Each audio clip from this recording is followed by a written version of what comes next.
Hey, everybody. Welcome, welcome, welcome. So glad to be here with all of you tonight. We're having a late night chat once again. So glad to be here with you all tonight. It's going to be a great conversation. So hit the like button, hit the subscribe button, hit the notifications bell. Let's do it. Spoken of the American century. I say that the century on which we are entering can be and must be the century of the common man. A radical redistribution of economic power. I mean, we know that racism is just a byproduct of capitalism. Everything would be all right if everything was put back in the hands of the people. We need a government that will make sure Americans are taken care of and organize the economy to serve the people, not the profits of a wealthy few. We now have the techniques and the resources to get rid of poverty.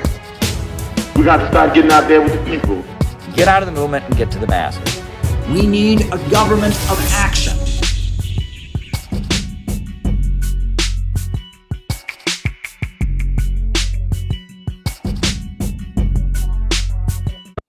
Welcome, everybody. So today was a very, very big day, and we got a lot of things to talk about. And it's late, but I'm here in my lovely Brooklyn apartment. And hey, this room I've got is 24 hours. So yeah, it's going to be an important stream tonight. So hit the like button, hit the subscribe button, and hit the notifications bell. Now, the way we do things on this channel is I give my opening remarks.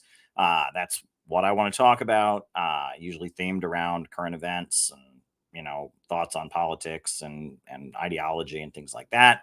Then from there, I do the roll call where I call you all out as I see you, names and locations. We find out who is on the other side of the camera, and that's always great. And then after that, I answer your super chat questions for the rest of the night. So if there's something you would like me to talk about in the second half of the show, send a super chat on YouTube or send a Rumble rant on Rumble. We are on both platforms, streaming live, and we take questions on both platforms. So that's going to be pretty awesome. So yeah, hit the like button, hit the subscribe button, and hit the notifications bell. Just to remind you all, the organization behind all of this is called the Center for Political Innovation. That is our organization. It's a great, great group, and we would love to have you as a member. Groucho Marx used to say, I would never join any club that would have me as a member.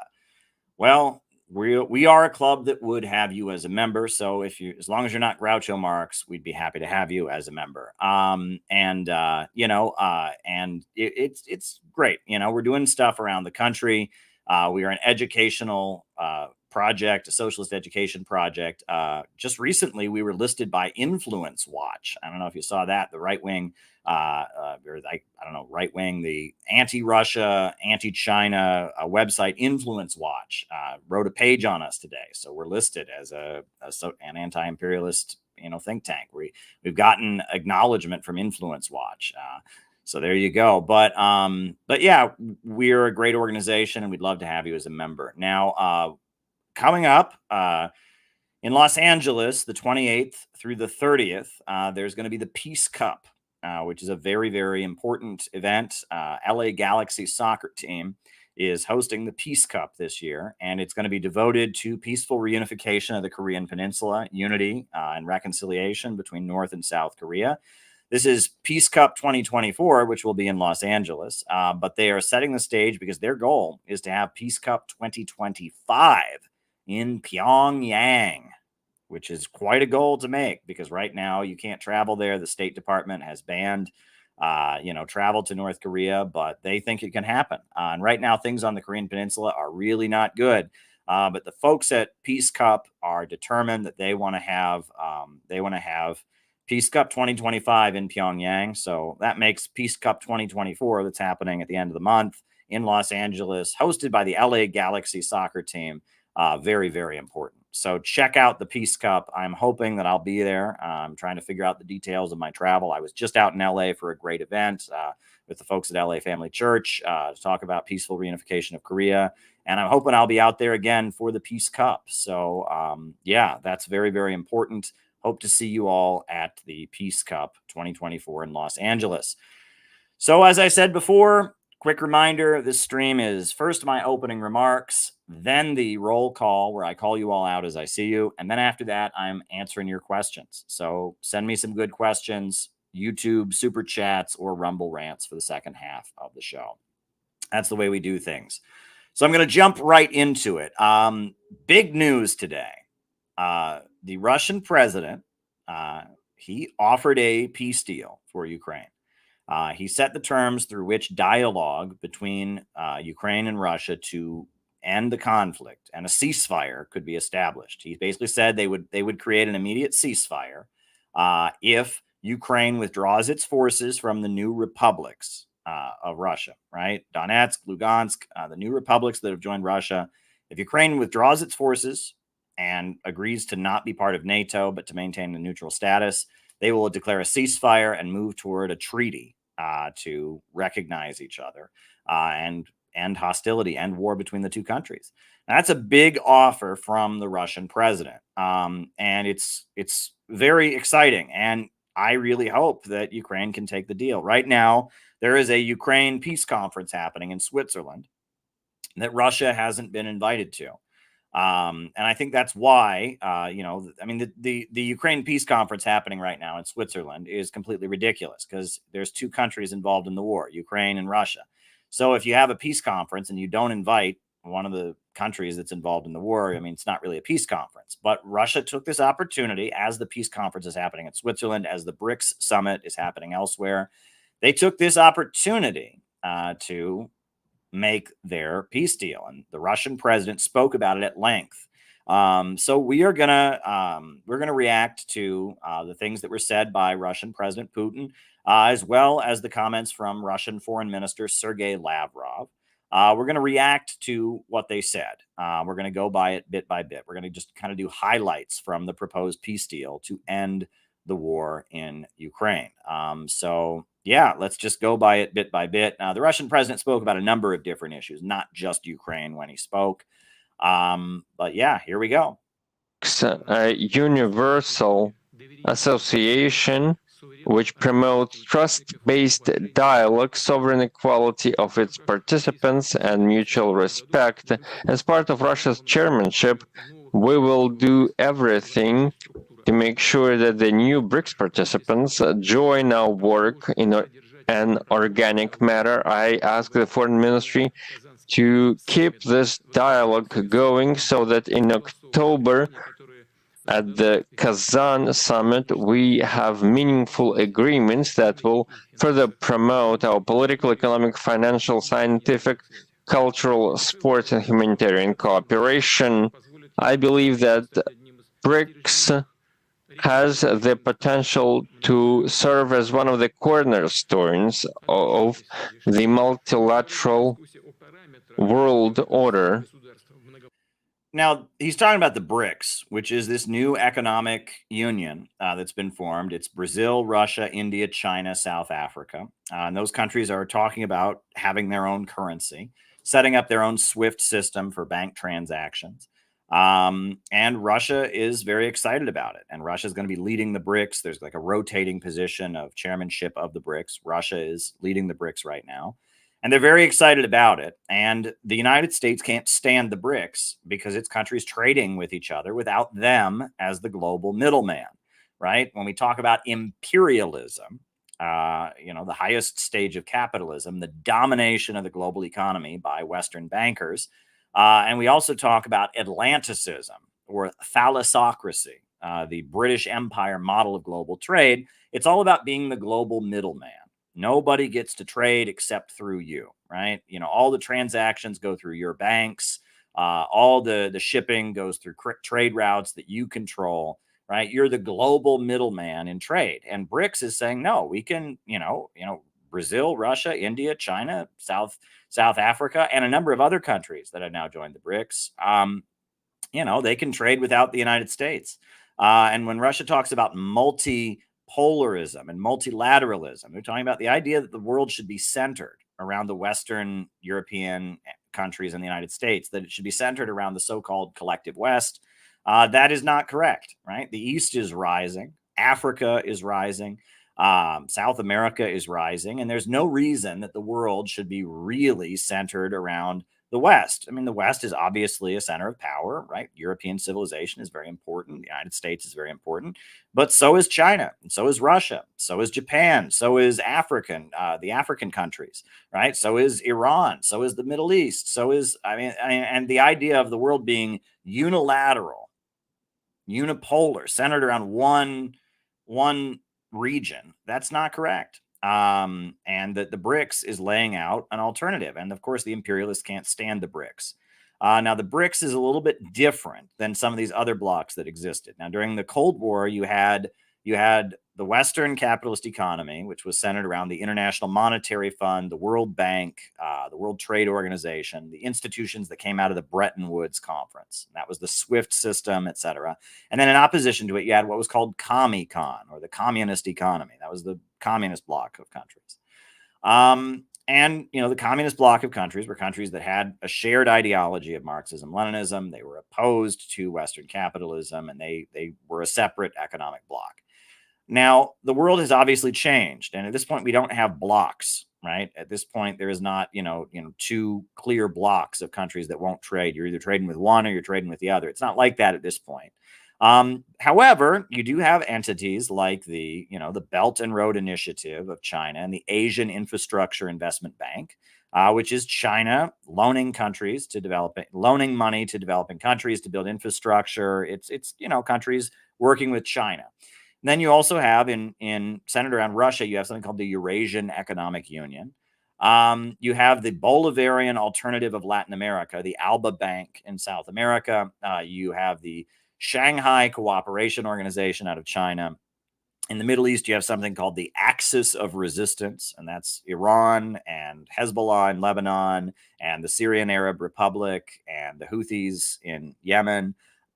So you do have these various alternative alliances that exist. But the reason that the BRICS is important is the BRICS is not exclusively centered around a country that is in full opposition to the United States. Russia and China are considered rivals of the United States. Brazil is not, right? Brazil is happy to do business with the United States, but they're not willing to go all in and oppose Russia and China the way the United States wants them to. India is the same way, right? India is happy to do business with the United States, but they're not willing to go in and cut off Russia the same way that the United States would want them to.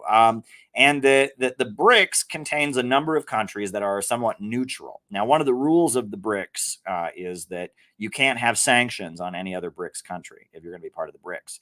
So as a number of different countries join the BRICS, that's bringing them more access to the global economy, and it's restricting the ability of the United States to put sanctions. If you want to be part of the BRICS system, you can't go along with the sanctions imposed on countries that are part of the BRICS. So that's very important. Let's let the Russian president continue. And we are operating in a rapidly changing and challenging environment today, which requires us to be even more focused on these efforts. We must not only respond to the challenges we face today, but we must shape our own long-term objective together with our partners. We must suggest and discuss as part of an open and constructive discussion fundamental matters that are important not just for us, but for the entire global community. Let me repeat that the world is rapidly changing. There will be no business as usual, neither in politics or economics or anywhere else. More and more countries want to reinforce their sovereignty, their national and cultural identities. We are seeing that the countries of the global south are coming to the fore from Asia, Africa, and Latin America. Since the Soviet times, we've been talking about the importance of these regions, but there is new momentum in this regard, and we see all these transformations underway in Eurasia. There are a number of major integration projects there. It is based on this new economic reality that we see the emergence of the multipolar world order. This is an objective process which reflects the cultural and civilizational diversity despite all the efforts to bring them to a common standard. So again, right? The world is changing. And I think what he's reflecting on there is the fact that, in the 1990s, after the fall of the Soviet Union, if the United States put sanctions on you and boycotted you as a country, you were screwed. In the 1990s, I know people who went to Cuba in the 1990s, and things in Cuba were really bad in the 1990s because at that point, the Soviet Union, which was their major trading partner, had collapsed, and nobody would trade with Cuba because the United States was unopposed. Comecon, or the communist bloc, had collapsed, had gone away. And so Cuba was in a really bad spot. Like they only had electricity for 3 or 4 hours a day. That's how bad it was. And there were food shortages and there were other problems because no one could trade with them because the United States said they were bad. In the 1990s in North Korea, there were food shortages. There were famines. People starved to death. Iraq, right, which was led by Saddam Hussein, the Ba'athist Arab Socialist Party. The USA hit them with sanctions, and it killed at least 500,000 children because and the United Nations was just horrified. The World Health Organization and the UN was just horrified by these sanctions the USA put on Iraq, preventing them from importing chlorine to purify their water because they said chlorine could be a chemical weapon. Preventing, medical equipment from getting to Iraq. It was awful, and I used to work for Ramsey Clark, the former U.S. Attorney General. He very bravely defied those sanctions. And he went to the airport and he had a press conference. I'm going to Iraq with this plane full of medicine and you should come arrest me, U.S. government. And of course, they didn't arrest him. I know they froze some of his bank accounts. They were talking about charging him, but they ultimately didn't charge him. But Ramsey Clark, the former U.S. Attorney General, bravely defied those sanctions. But in the 1990s, if the USA picked a country and said, we don't like you, which is what they did to North Korea, it's what they did to Cuba, it's what they did to Iraq, those countries were just devastated. And now the United States has tried to do that to Russia. I mean, they have tried to pull out all the stops to tell the world to boycott Russia. And Russia's economy is booming. They're doing fine. And Saudi Arabia basically told the United States, no, we're not going to go along with that. India basically told the United States, no, we're not going to go along with that. And the United States doesn't have the ability to just economically cancel countries in the same way that it used to. And that's what he means about the world changing. And that has been the big game changer. You know, one of the biggest steps in that direction was Venezuela. As Venezuela started moving towards socialism, that allowed Cuba to suddenly have oil, and things got way better in Cuba. And then, you know, there was the rise when Russia rebooted its economy, when Putin got in Russia and started using the oil revenue to rebuild the Russian economy.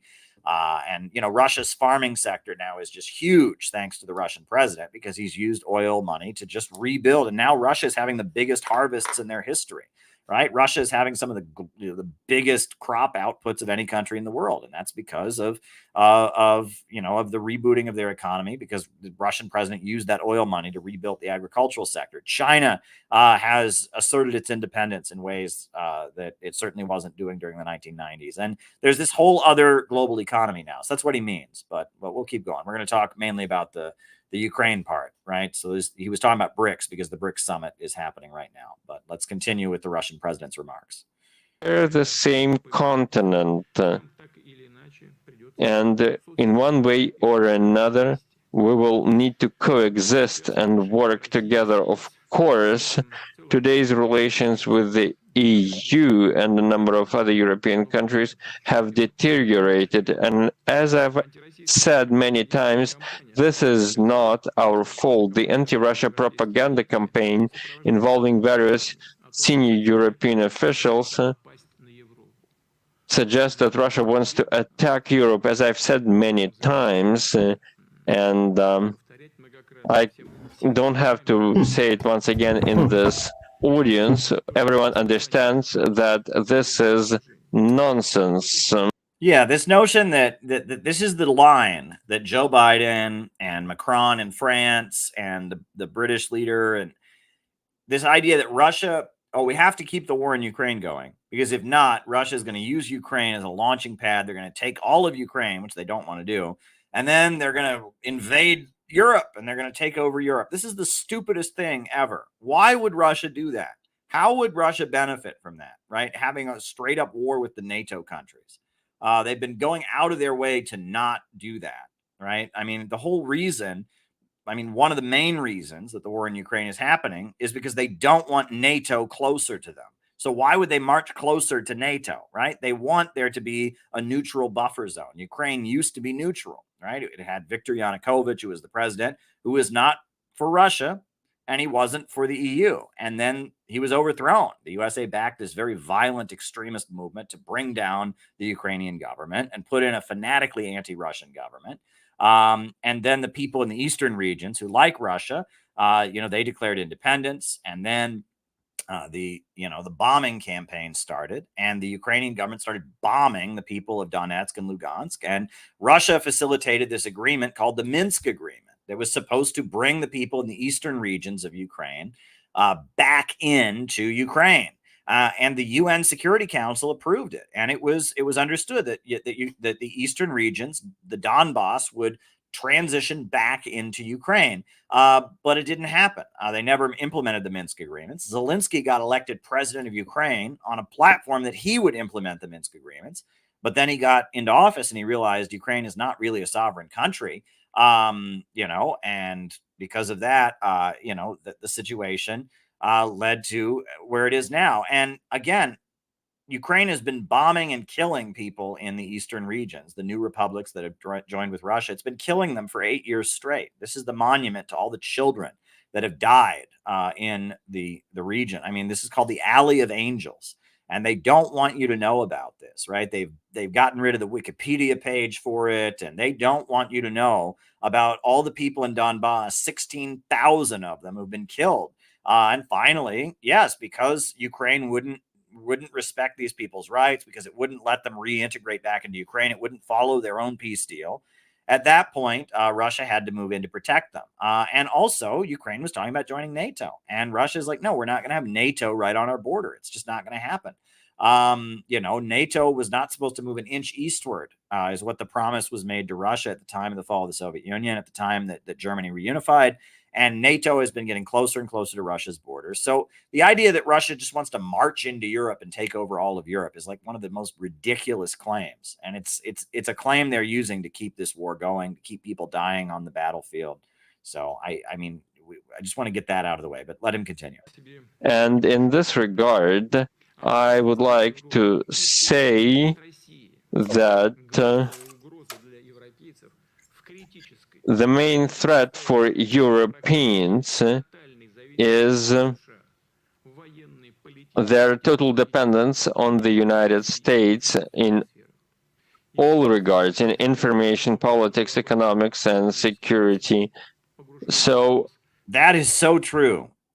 Nobody has been more screwed by this war on Russia than the Germans, right? The Germans are right next to Russia. Look at a map. The Germans are right next to Russia. They were going to buy natural gas from Russia. And then at the beginning of the Ukraine conflict, the United States blew up the pipeline, the natural gas pipeline connecting Russia to Germany, the Nord Stream 2 pipeline. They blew it up. And the Germans, their ports, they have a lot of ports, in Germany that bring in goods that are destined for Russia. And a lot of dock workers lost their jobs, and they've lost a lot of business. Germany, as a country, has been totally screwed by the conflict with Russia. So has Belgium.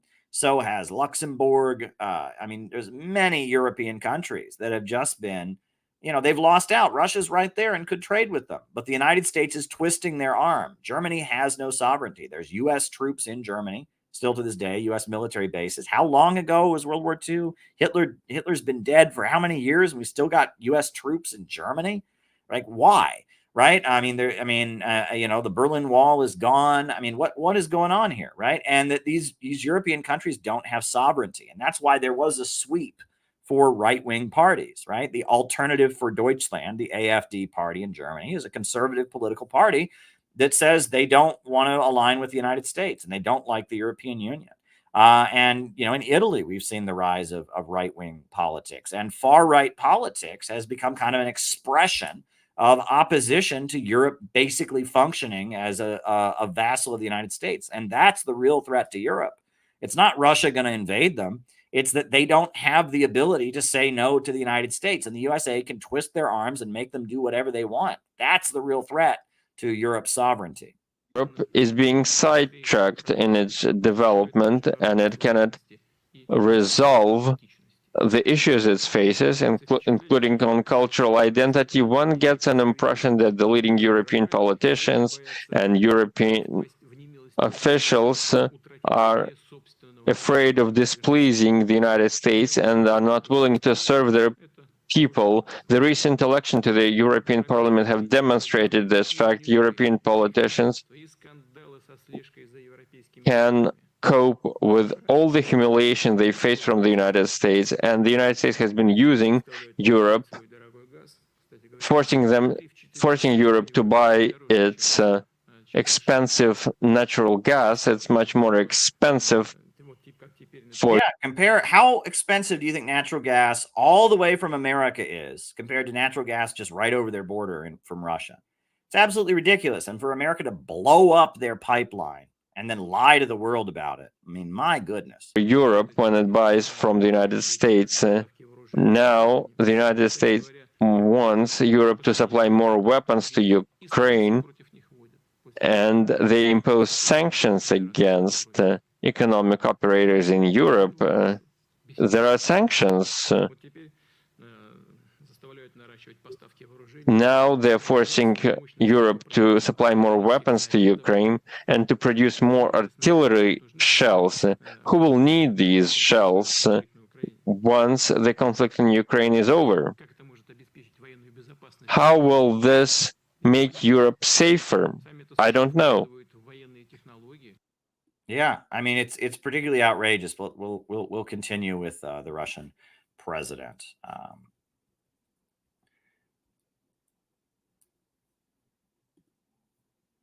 Wants to remain an independent and cultural and civilizational centers of international gravity. It needs to maintain a good relationship with Russia, and most importantly, we are ready for that. This is quite an obvious thing, and major politicians who are patriots of their countries and their nations and who had a certain vision of history, they understood this well. Yeah, I mean, it's just basic. I mean, you don't have to be some kind of Nazi or fascist to say that Germany has the right to be a country, right? I mean, obviously, we all recognize how evil the Nazis were, the crimes against humanity, the Holocaust, etc. But Germany still has the right to be a country. And I mean, they shouldn't be having their own economy devastated just to please the United States. Europe has lost its sovereignty. The Western countries have frozen part of Russian assets, foreign currency reserves. Now they're scrambling to provide a legal framework to snatch them and to make them their own. But all bureaucracy aside, this will remain pure and simple theft. But the question runs even deeper. After they steal Russia's assets, they will make another step to destroying the system they had created and which ensured their prosperity for decades and which allowed them to consume more than they earned. Debts and obligations, they attracted money from all over the world. Now the countries and sovereign funds and companies all see that their reserves are not safe, either legally or economically. And the next in line to expropriation by the West and the US could be anyone. And that's actually a really good point, too. And that's one aspect of this whole situation that it doesn't get much attention. But at this point, right, the United States plays this game where if they don't like a government, the government that they don't like or the country they don't like will have bank accounts in the United States, in American banks. and they'll just take the money. And it's not just the United States. Britain does this, and British and American banks are where various countries keep their money. And like Venezuela has had, billions of dollars of their money, of Venezuelan state money, just taken from them, from banks in Britain and America. Now they've done it to Russia. They've seized all kinds of Russian assets and bank accounts and all of this. And again, they get mad. They get angry that countries around the world are not trading with the United States the same way, and that they're trading with each other. But if you do this, people are not going to put their money in American banks. And the new bank transfer system that BRICS is developing, and the new alternative trade models and South-to-South trade relations, where countries in the developing world are trading with each other and cutting out the United States, this is driven by the United States doing things like this. When they freeze all of Russia's bank accounts and all of that, that says to the world, hey, if America gets mad at you, you'll lose all your money. So don't put your money in American banks. And the same for Britain. So there we go. There we go. All right. We'll let him continue.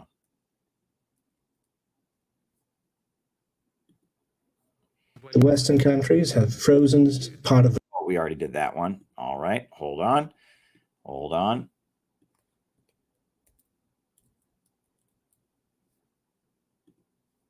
the world is interconnected and interdependent, and we're seeing evidence every day. And one of the tragic examples is the Ukrainian crisis. Repercussions are felt all over the planet. The Ukrainian crisis is not a conflict of two states. It's not a conflict of two countries, not a conflict of two peoples caused by some problems between them.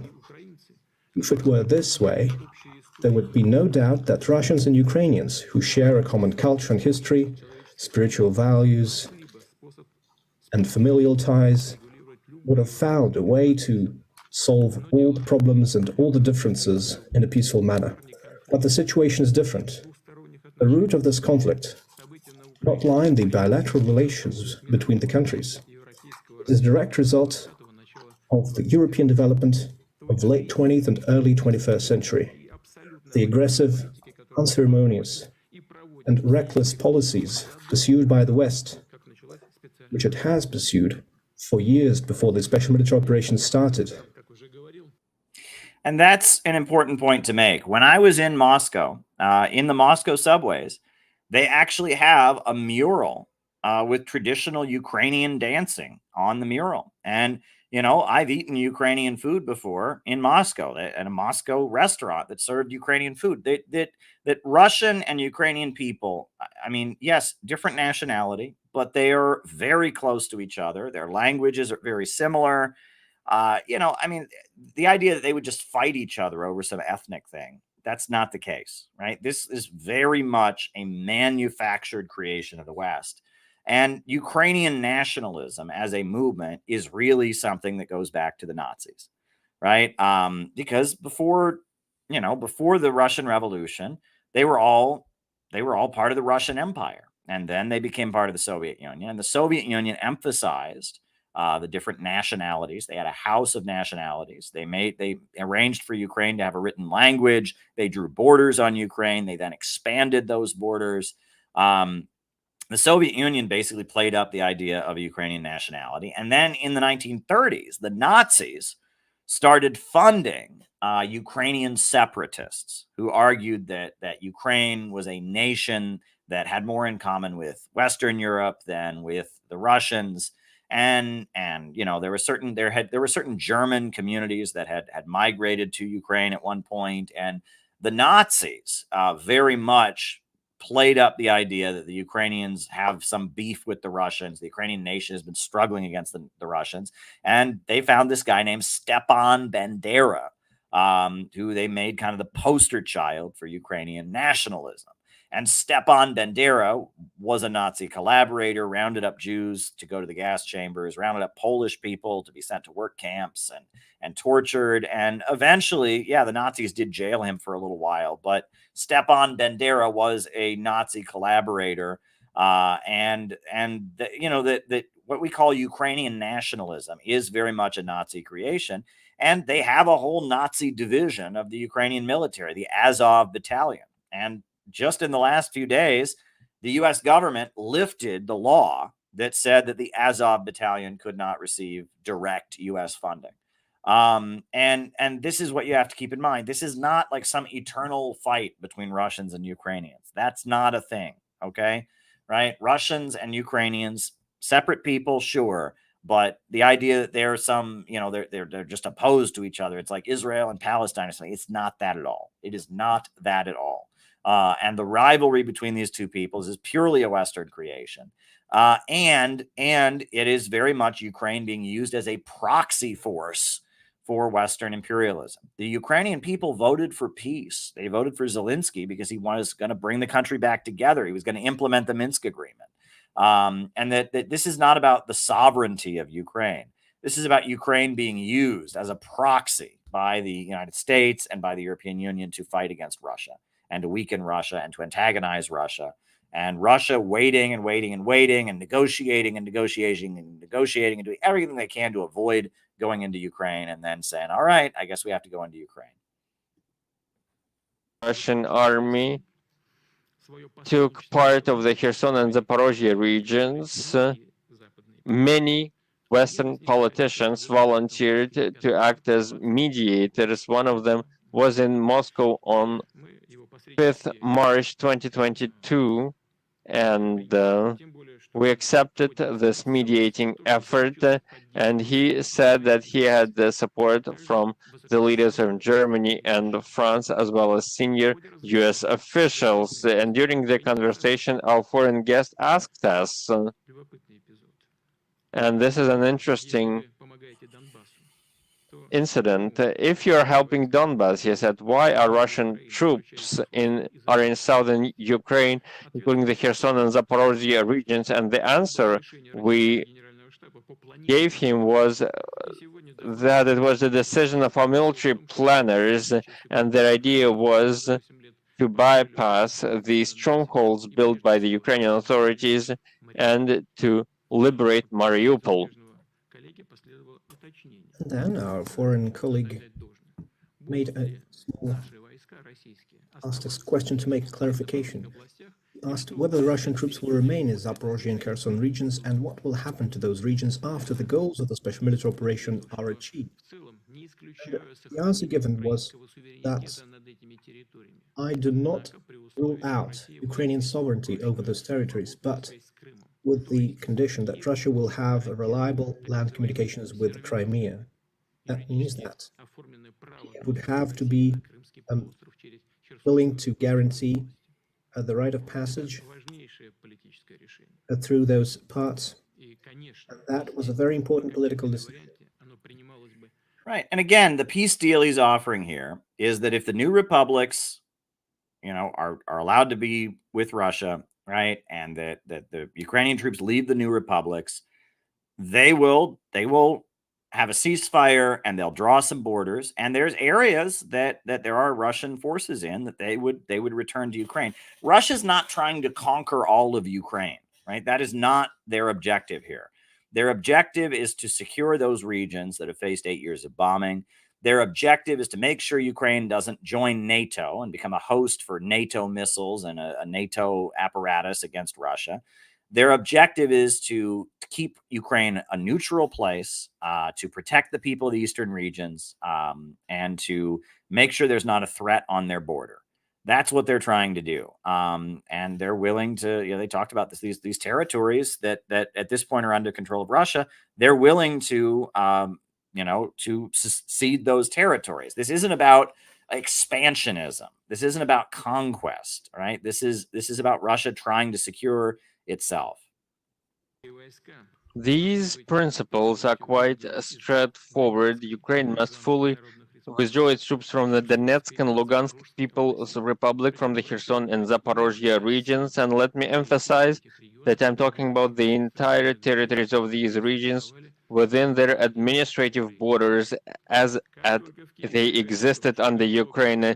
As soon as Kyiv says that it's ready and starts the withdrawal of its troops, And once they say that they're no longer willing to join NATO, just the same moment, immediately, we will stop the fire and launch talks. You hear that? So all they have to do at this point, as soon as Ukraine starts moving their forces out of the regions that voted to join with Russia, and as soon as they say they will not join NATO, the fighting stops. That's it. It's over. Right? That's the offer that Russia just made, right? They don't want to take over all of Ukraine. They don't want to march into Europe.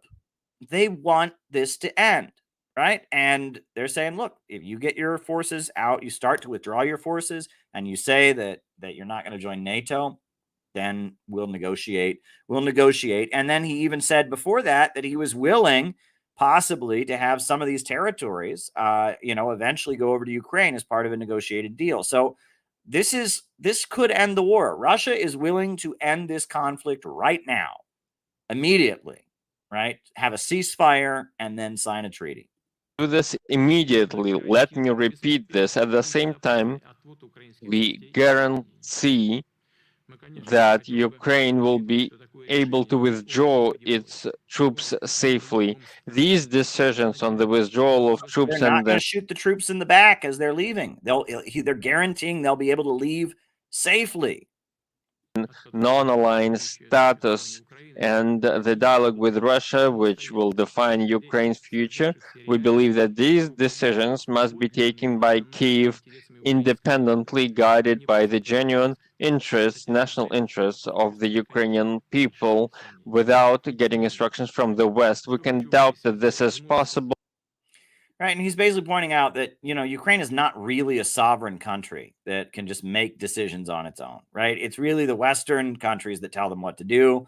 But if the Western countries can let this happen, there can be peace, right? I mean, it's not, they're not asking for the moon on a stick, right? They're offering a pretty reasonable agreement to just immediately end the fighting. Today, we're making another real peaceful proposal, a proposal of peace. If they refuse once again in Kyiv, it is their business. It is their choice to continue this bloodshed. The reality on the ground will keep shifting and not in favor of the Kyiv regime. And the conditions for the talks will change as well. Let me emphasize that the gist of our proposal is not just a ceasefire or a temporary truce, as the West wants it.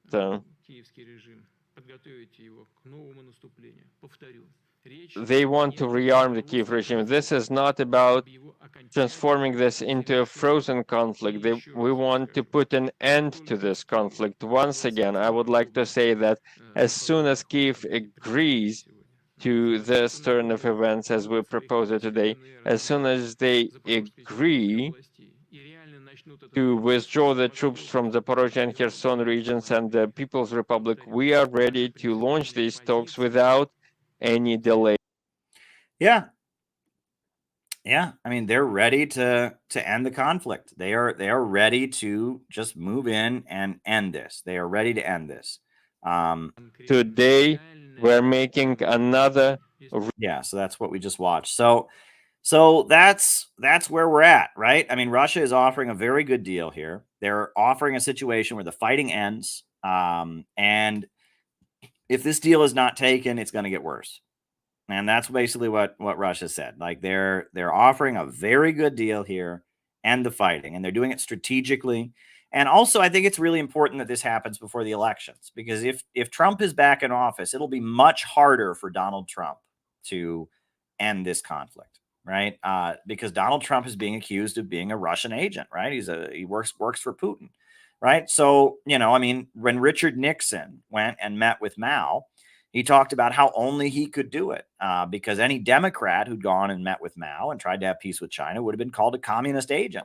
So it took a hard right conservative, Richard Nixon, to go meet with Mao, right? So really, Biden will be much safer to make this deal with Russia and to allow Ukraine to make this agreement with Russia than Trump is, right? Trump if Trump makes this deal, they'll say, oh, Trump surrendered to Putin, blah, blah, blah, blah, blah. Trump is going to be on the defensive about being allegedly a Russian agent, right? The same way the Democrats were on the defensive about being communists during the Cold War. The Democrats were constantly being accused of being communists, soft on communism. So you'll notice the Korean War was started by a Democrat. The Vietnam War was started by a Democrat. U.S. aid to Nicaragua, the Contra War, was started by the Democrats, by Jimmy Carter. The U.S. proxy war against the Soviet Union and Afghanistan was started by a Democrat, Jimmy Carter. The Democrats were constantly having to prove they weren't communists, so they were actually more warlike.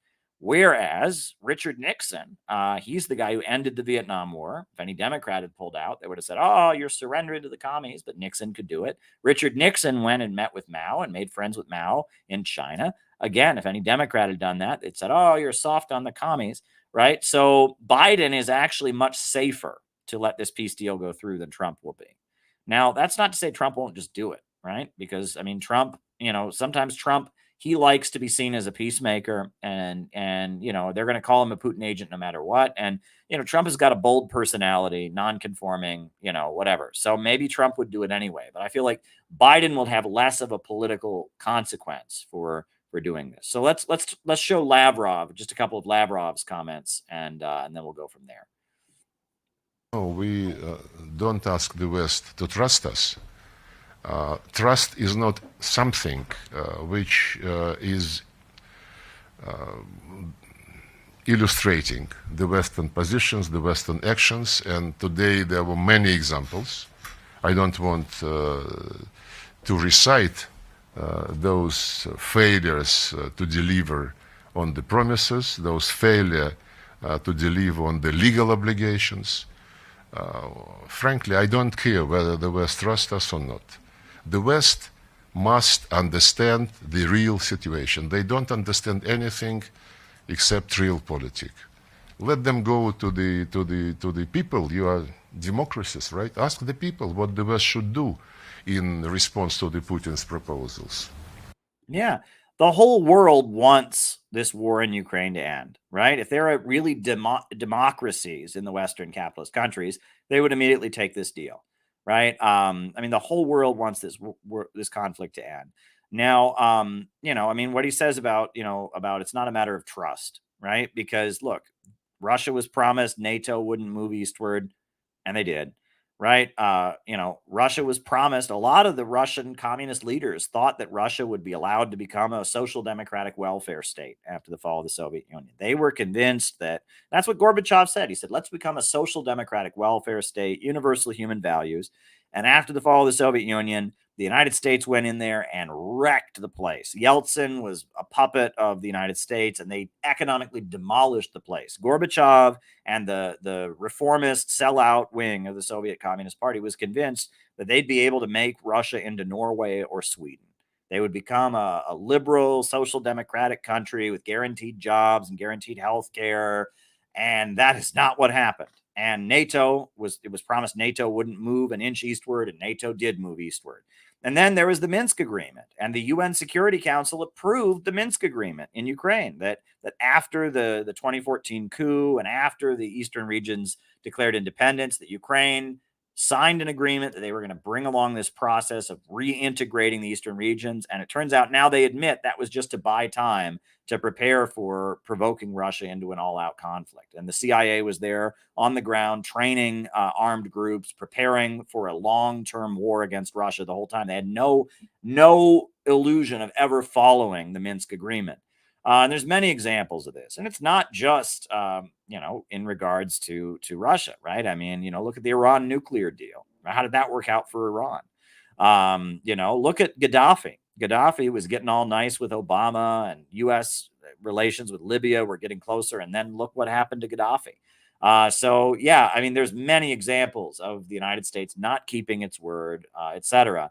And like he said, it's not a matter of trust. It's not a matter of, making a deal and shaking hands on it.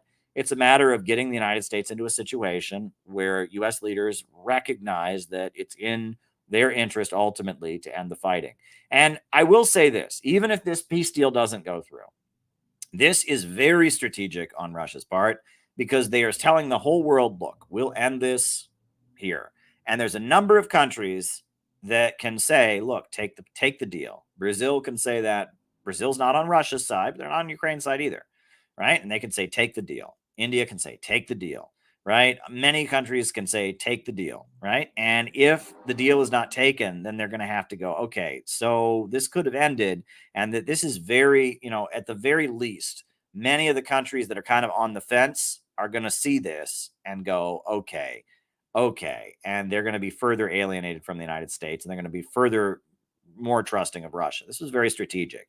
The fact that they seized the moment, right, where this peace conference in Switzerland is happening, that Russia wasn't invited to, this statement is going to hang over that peace conference. Even though Russia's not there in Switzerland, their proposal is going to be on everyone's mind in Switzerland. So this is very, very smart. One more clip from Lavrov.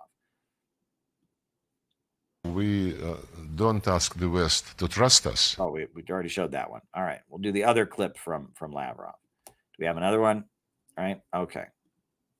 No, we don't ask. Oh, it's the same one. Same clip. Okay. So those are the clips I wanted to react to. So I wanted to just go over, the peace deal and what's happening here. I hope that this peace deal can be taken. I'm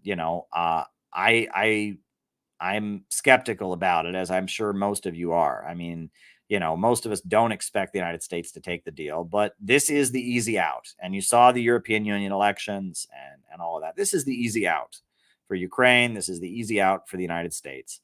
One of my concerns is that there has to be some way that leaders in the United States can work with Ukraine to accept this deal and not look like they're surrendering, right? Because this deal would be, Ukraine losing the war, right? Ukraine thinks they're going to get Crimea back. Never going to happen. Ukraine thinks they're going to get, Donetsk and Lugansk back. Not going to happen, right? And so, this would be Russia winning the war. Maybe not on all the terms that they want necessarily, but it would be Russia winning the war. So if the USA takes the deal, they're going to have to take it in a deal, and they're going to have to spin it in some way as, oh, we forced Russia wanted to invade all of Ukraine and we stopped them. And they're going to have to somehow spin it as not getting humiliated by Russia, which is going to be very difficult, right? And that shows you how insane the war lobby is. When Joe Biden met with Putin, the questions from the press were just, how hostile were you? Why? I mean, and you see that. And when Biden met with Xi Jinping and in San Francisco at the APEC summit, again, the questions from the press are, how hostile were you? And it's horrifying to me, because the American people want peace.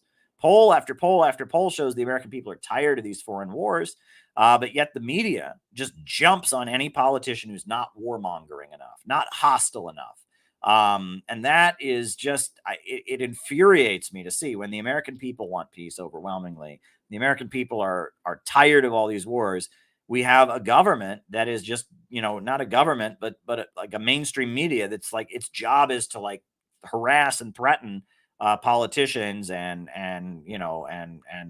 interrogate them about why they're not warmongering enough. That is just ridiculous, right? Our mainstream media is not going after our politicians for being warmongers, which is what the American people would like them to do.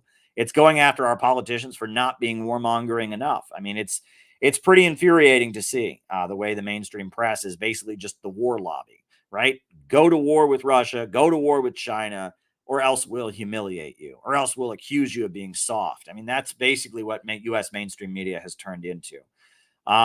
But folks, the Center for Political Innovation, we do some very good stuff. We do some very exciting stuff. And we have our textbook here, Out of the Movement to the Masses, Anti-Imperialist Organizing in America.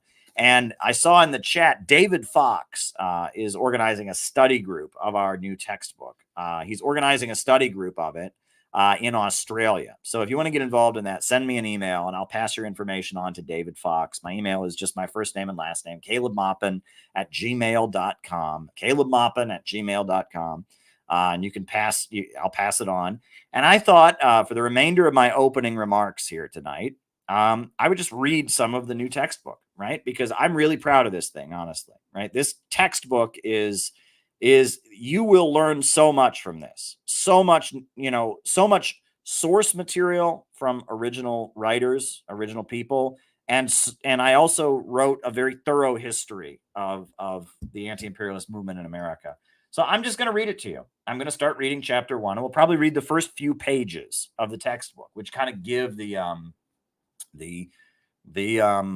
overview of what the book is about. So I'm just going to start reading. I'm going to read you the first few pages, and then we'll do the roll call, and then I'll answer people's super chat questions. So if you've got any super chat questions, send them my way.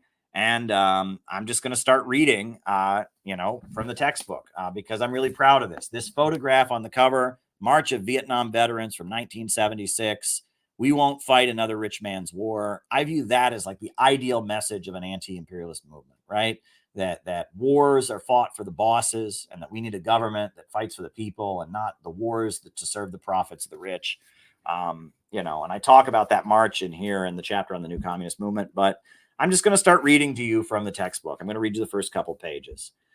All right. This is chapter 1, William Z. Foster and the Communist Party USA. And I'll just show you the epigraph that we've got here, which is a quote from Mao. Unite all the forces that can be united and build a broad, united front against monopoly capital and against the imperialist policies of aggression and war. See that? Unite all the forces that can be united and build a broad, united front against monopoly capital and against the imperialist policies of war and aggression. All right. So here we go. This is chapter 1. This is part 1, William Z. Foster and the Communist Party. All right. The Communist Party USA was certainly not the first socialist organization in American history. The organization struggled to establish itself in the early 1920s, and it peaked in its power and influence during the late 1930s. The organization faced heavy repression and persecution after the Second World War, but maintained a layer of loyal members who were capable of impacting American politics. The organization ultimately stopped being a force to be reckoned with in the late 1950s, with the 1957 convention more or less ending its political significance. What made the Communist Party USA important was it was the first anti-imperialist organization to take hold in the country. There were certainly anti-war organizations, such as Mark Twain's Anti-Imperialist League. There had been pacifists and socialists like Eugene Debs who opposed the war on a class basis. But the Communist Party USA was founded on the ideological breakthroughs of the Bolshevik Revolution in Russia, and specifically the teachings of Vladimir Lenin. Vladimir Lenin significantly updated the teachings of Karl Marx. Marx had rejected all nationalism, saying, "Workers of the world, unite." Marx believed that because European capitalism was the most advanced and developed, the working class revolution would take place in Europe.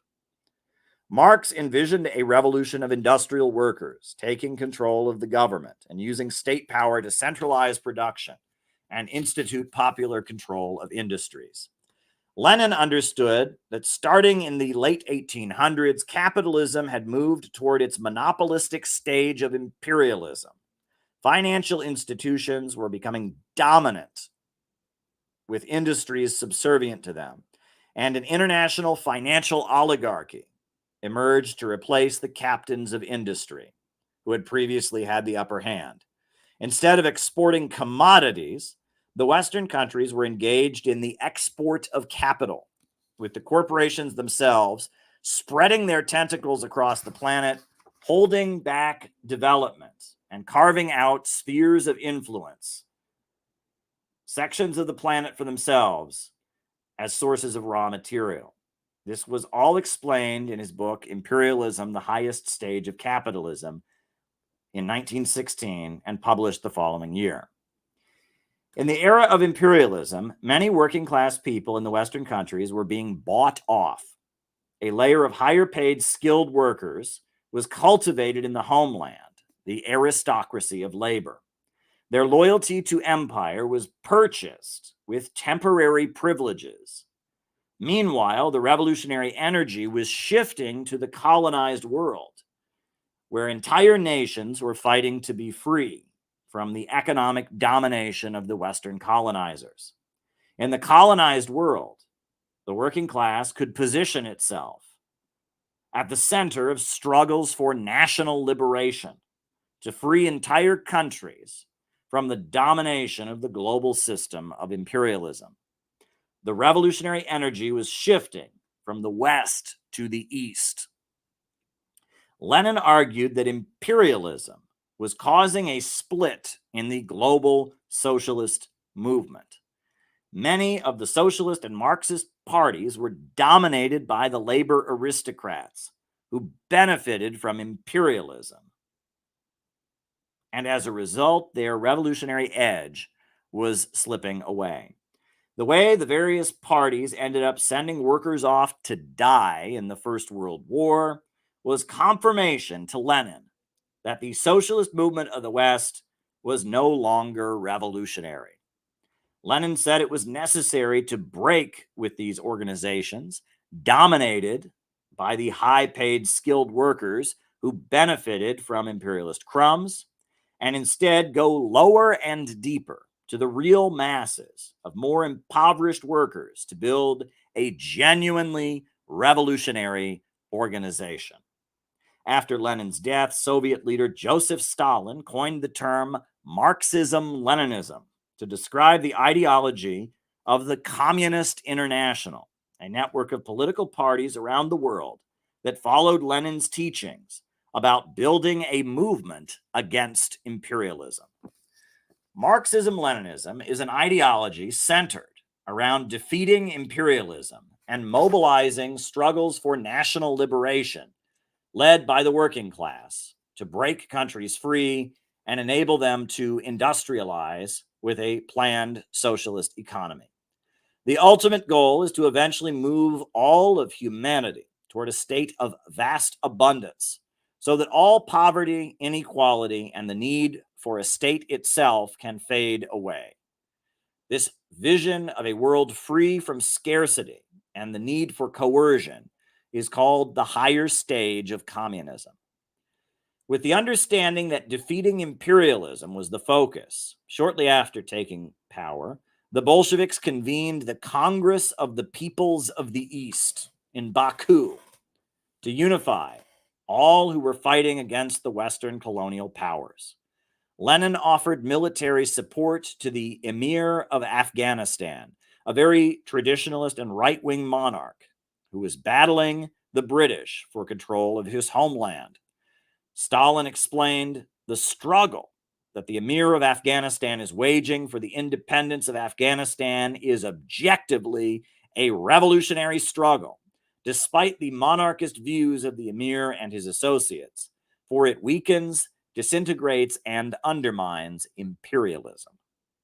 The Communist International recognized that within the imperialist countries, there were colonized peoples and territories.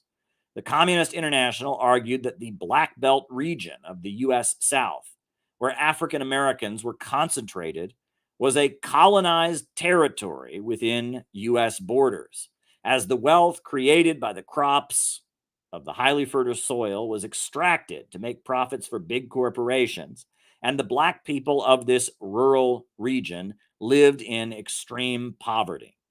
The Communist International argued that Black people in the United States, the descendants of slaves, were an oppressed nation because they were segregated from U.S. society and paid much lower wages than white workers.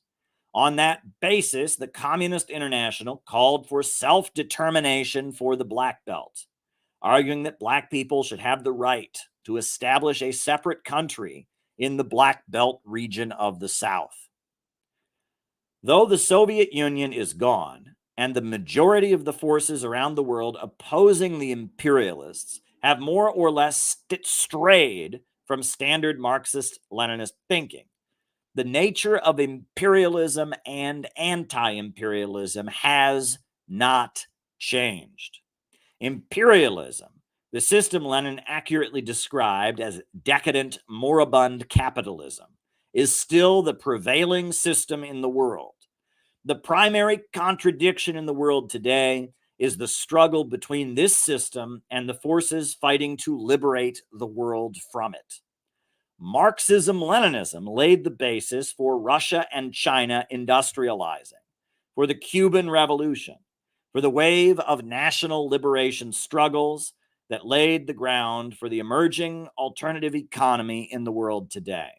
The BRICS, the Eurasian Economic Union, the Shanghai Cooperation Organization, the Bolivarian Alternative of Latin America, the Axis of Resistance in the Middle East, all exist because of the breakthroughs in the struggle against imperialism, which began with Lenin and the Bolsheviks. Until the fall of the Soviet Union, the primary ideology of the forces battling against imperialism was Marxism-Leninism. And all the other schools of anti-imperialist thought, such as Bolivarianism and Baathism, are heavily influenced by Marxism-Leninism and its legacy. These forces all identify the system of imperialism, as Lenin understood it, as their enemy on the global stage.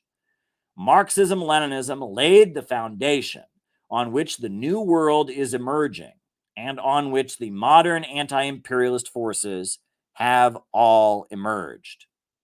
The Center for Political Innovation is an anti-imperialist organization that believes the future of the American working class lies in defeating imperialism.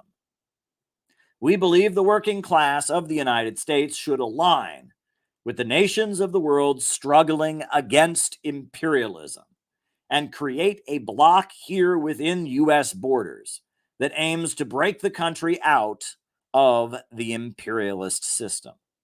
We believe a new America can be created with a government of action that fights for working families.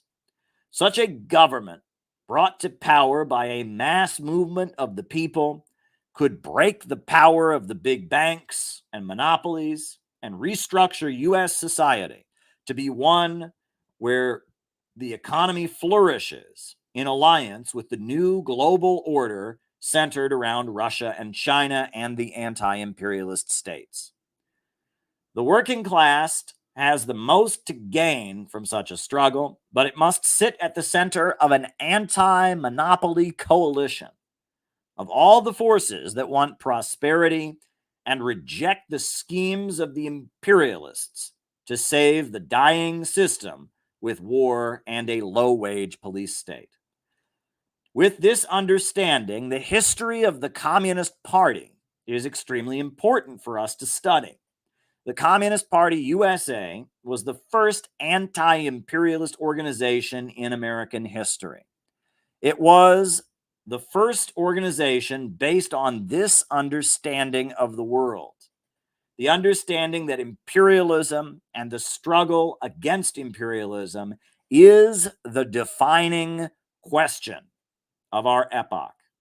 The Communist Party was highly successful and had millions of members, millions of people in the United States. The Communist Party was highly successful and had the support of millions of people in the United States during the late 1930s, when it organized industrial unions, fought for racial equality, and opposed fascism.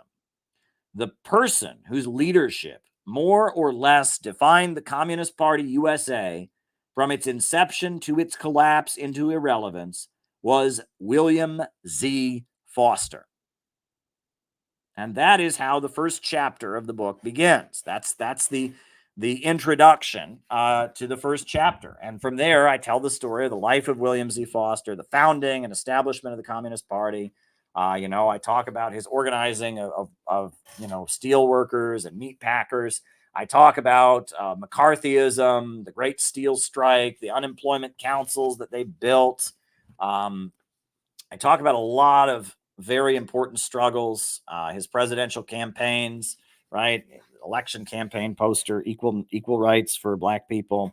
I talk about all of this. This is the first chapter. right? That's the first chapter of the book. And I go over the whole history of the Communist Party, the labor movement and labor organizing and all kinds of very important things. I have accounts of pitched battles and I talk about the Civil Rights Congress, how the Communist Party organized black people to fight for their rights against Jim Crow segregation. I talk about the Khrushchev secret speech and how the FBI infiltrated the Communist Party and took control. I quote Nelson Peary and his very important work describing how the Communist Party was seized by the FBI. There's a picture of Nelson Peary. I quote his work extensively, talking about the FBI taking control of the Communist Party. And that's the first chapter of the book, right? And this is actually the top FBI informant in the Communist Party, Morris Childs. He actually received the Presidential Medal of Freedom from Ronald Reagan for infiltrating the Communist Party. And I talk about William Z. Foster. His last act was to yell at Khrushchev. Khrushchev came to visit him in his hospital bed, and he confronted Khrushchev. And from his hospital bed, he gave a speech honoring Mao and the Chinese Revolution. That's Khrushchev visiting William Z. Foster just a few months before he died. So William Z. Foster was this very, very important anti-imperialist leader. Now, after I talk about the Communist Party, then I have a number of original texts. I have the great anti-war speech of Eugene Debs, the full text of the speech that Eugene Debs was sent to federal prison for giving, the anti-war speech from Canton, Ohio. One of the most poetic and beautiful speeches that has ever been written. I mean, Lee Stranahan, who's not a communist or a socialist, a conservative, was deeply moved by this speech. And then from there, I have a campaign speech that William Z. Foster gave during the Great Depression for a united struggle against starvation, right? And this is a campaign speech he gave about the fight of the unemployed. It's very powerful, the fight for economic relief. The Communist Party was leading. And then I have the story of Mr. Grossip from Labor's Untold Story, right? About a man who was a conservative, who was an anti-communist, but then he lost his job and he had no choice but to join the unemployment councils. Very powerful story of Mr. Grossip.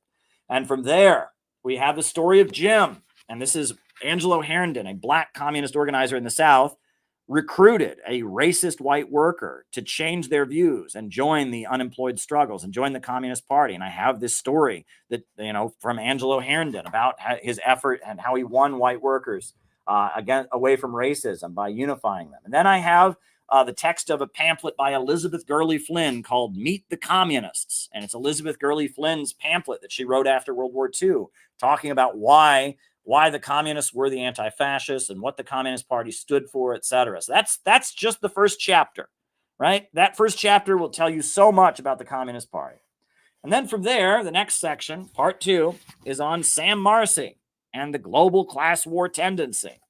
And I've got a whole chapter about Sam Marcy and about how he would be, he was born in Tsarist Russia, and he faced, violence at the hands of anti-Semites, how his family moved to the United States. He was in the Communist Party. And then I talk about he joined the Trotskyites. And why did he join the Trotskyites? I talk about the evils of Trotskyism, why Trotskyism is bad. But I also talk about why some of the flaws of the Communist Party made the Trotskyites very attractive. And he was a leader of the Young Communist League of Brooklyn. I have some Young Communist League posters there.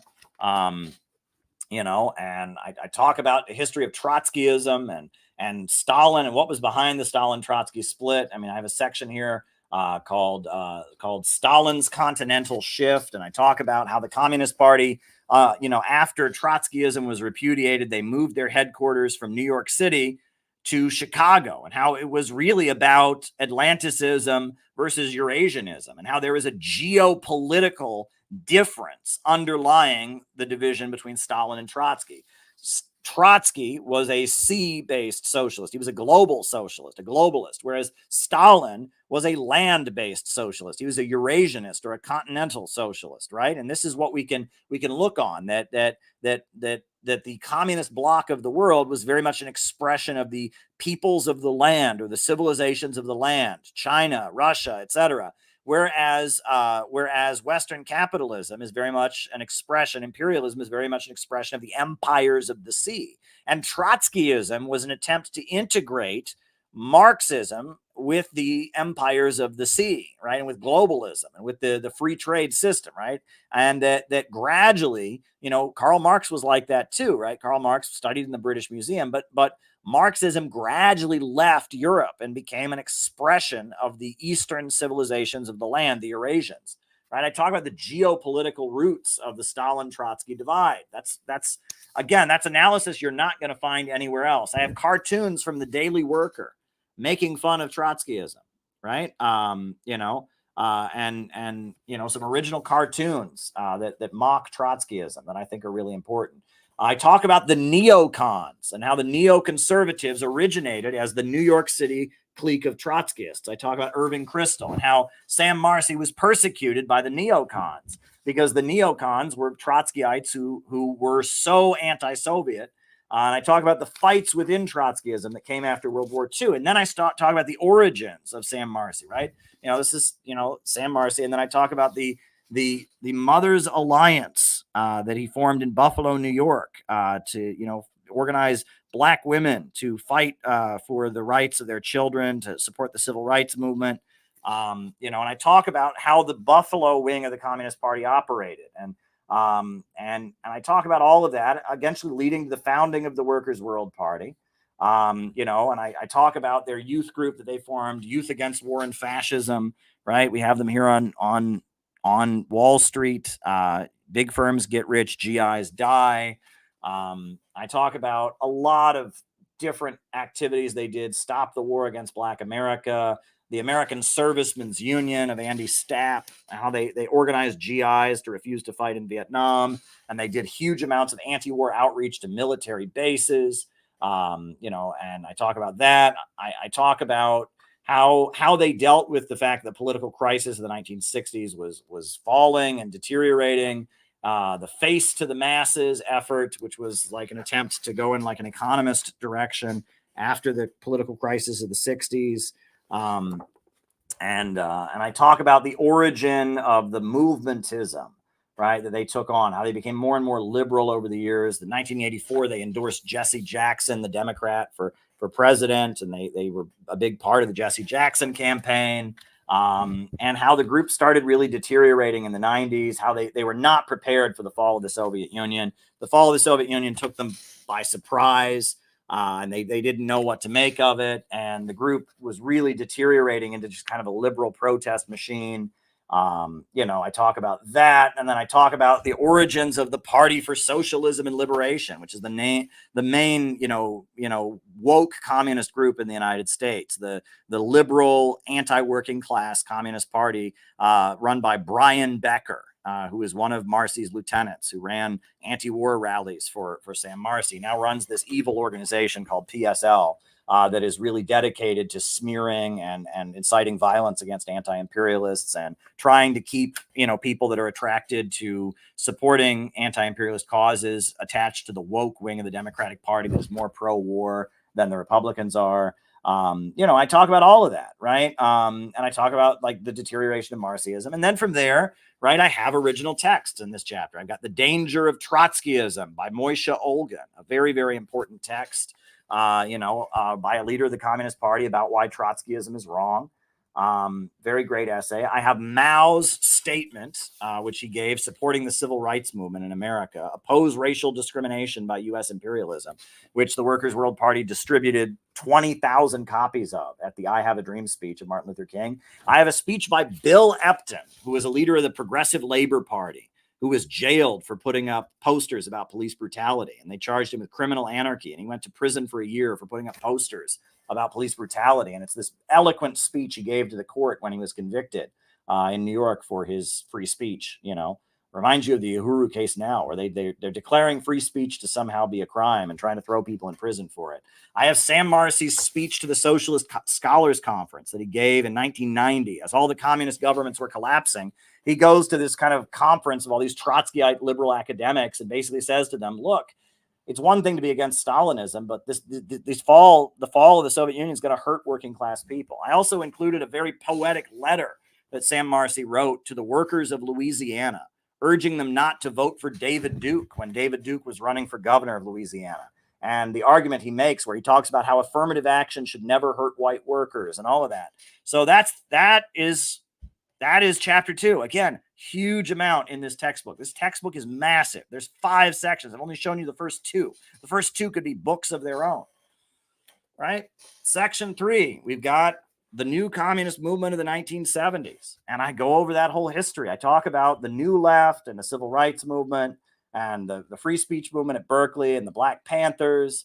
And then from there, I talk about, the Weather Underground and the Weathermen and how the Weathermen were rejected. There was what was called Revolutionary Youth Movement 2 that rejected the Weathermen. This is the picture of the Weathermen and their left adventurous terrorism that they engaged in, the Days of Rage. And then I have Fred Hampton, the leader. This is Fred Hampton, the leader of the Black Panthers of Chicago, having a press conference along with Mike Klonsky and other, Maoist communists denouncing the Weather Underground.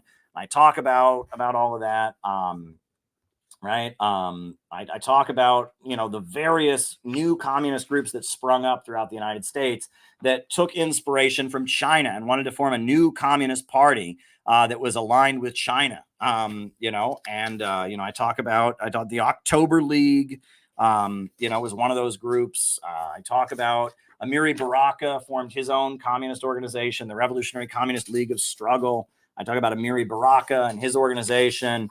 And then I go over the politics of China that were changing at the time and the rise and fall of Lin Biao, who was like Mao's right-hand man, and how the Cultural Revolution had 2 different phases, and how China started aligning with the United States and its foreign policy. I talk about Wildcat Summer in Detroit. Wildcat Summer in Detroit. In the workers of Detroit, 1973, you had a wave of communist-led wildcat strikes in Detroit, where workers in Detroit were taking action on the job, led by communists.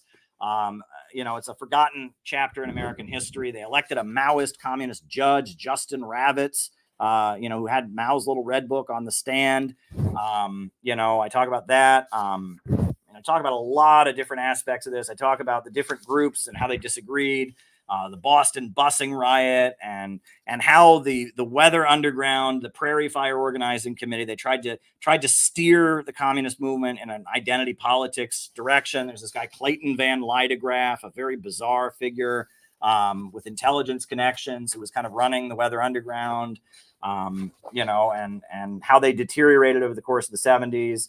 And then I talk about the bicentennial and how the Revolutionary Communist Party had this amazing rally.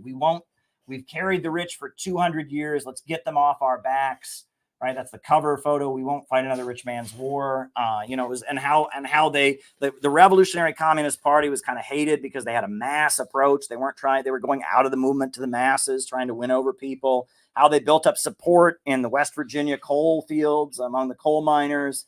And then I talk about the decline of everything, and I talk about the role of the Cult Awareness Network, and I talk about San Francisco and how San Francisco's politics were clearly like some kind of bizarre CIA experiments with MK Ultra and Reverend Jim Jones and all of that. And I talk about the, how, as like the late Carter years, like the last years of Carter's presidency, how the communist groups kind of went crazy. They had the Death to Deng Xiaoping rally after they broke with China. That's the RCP. And then I talk about the Greensboro massacre of 1979.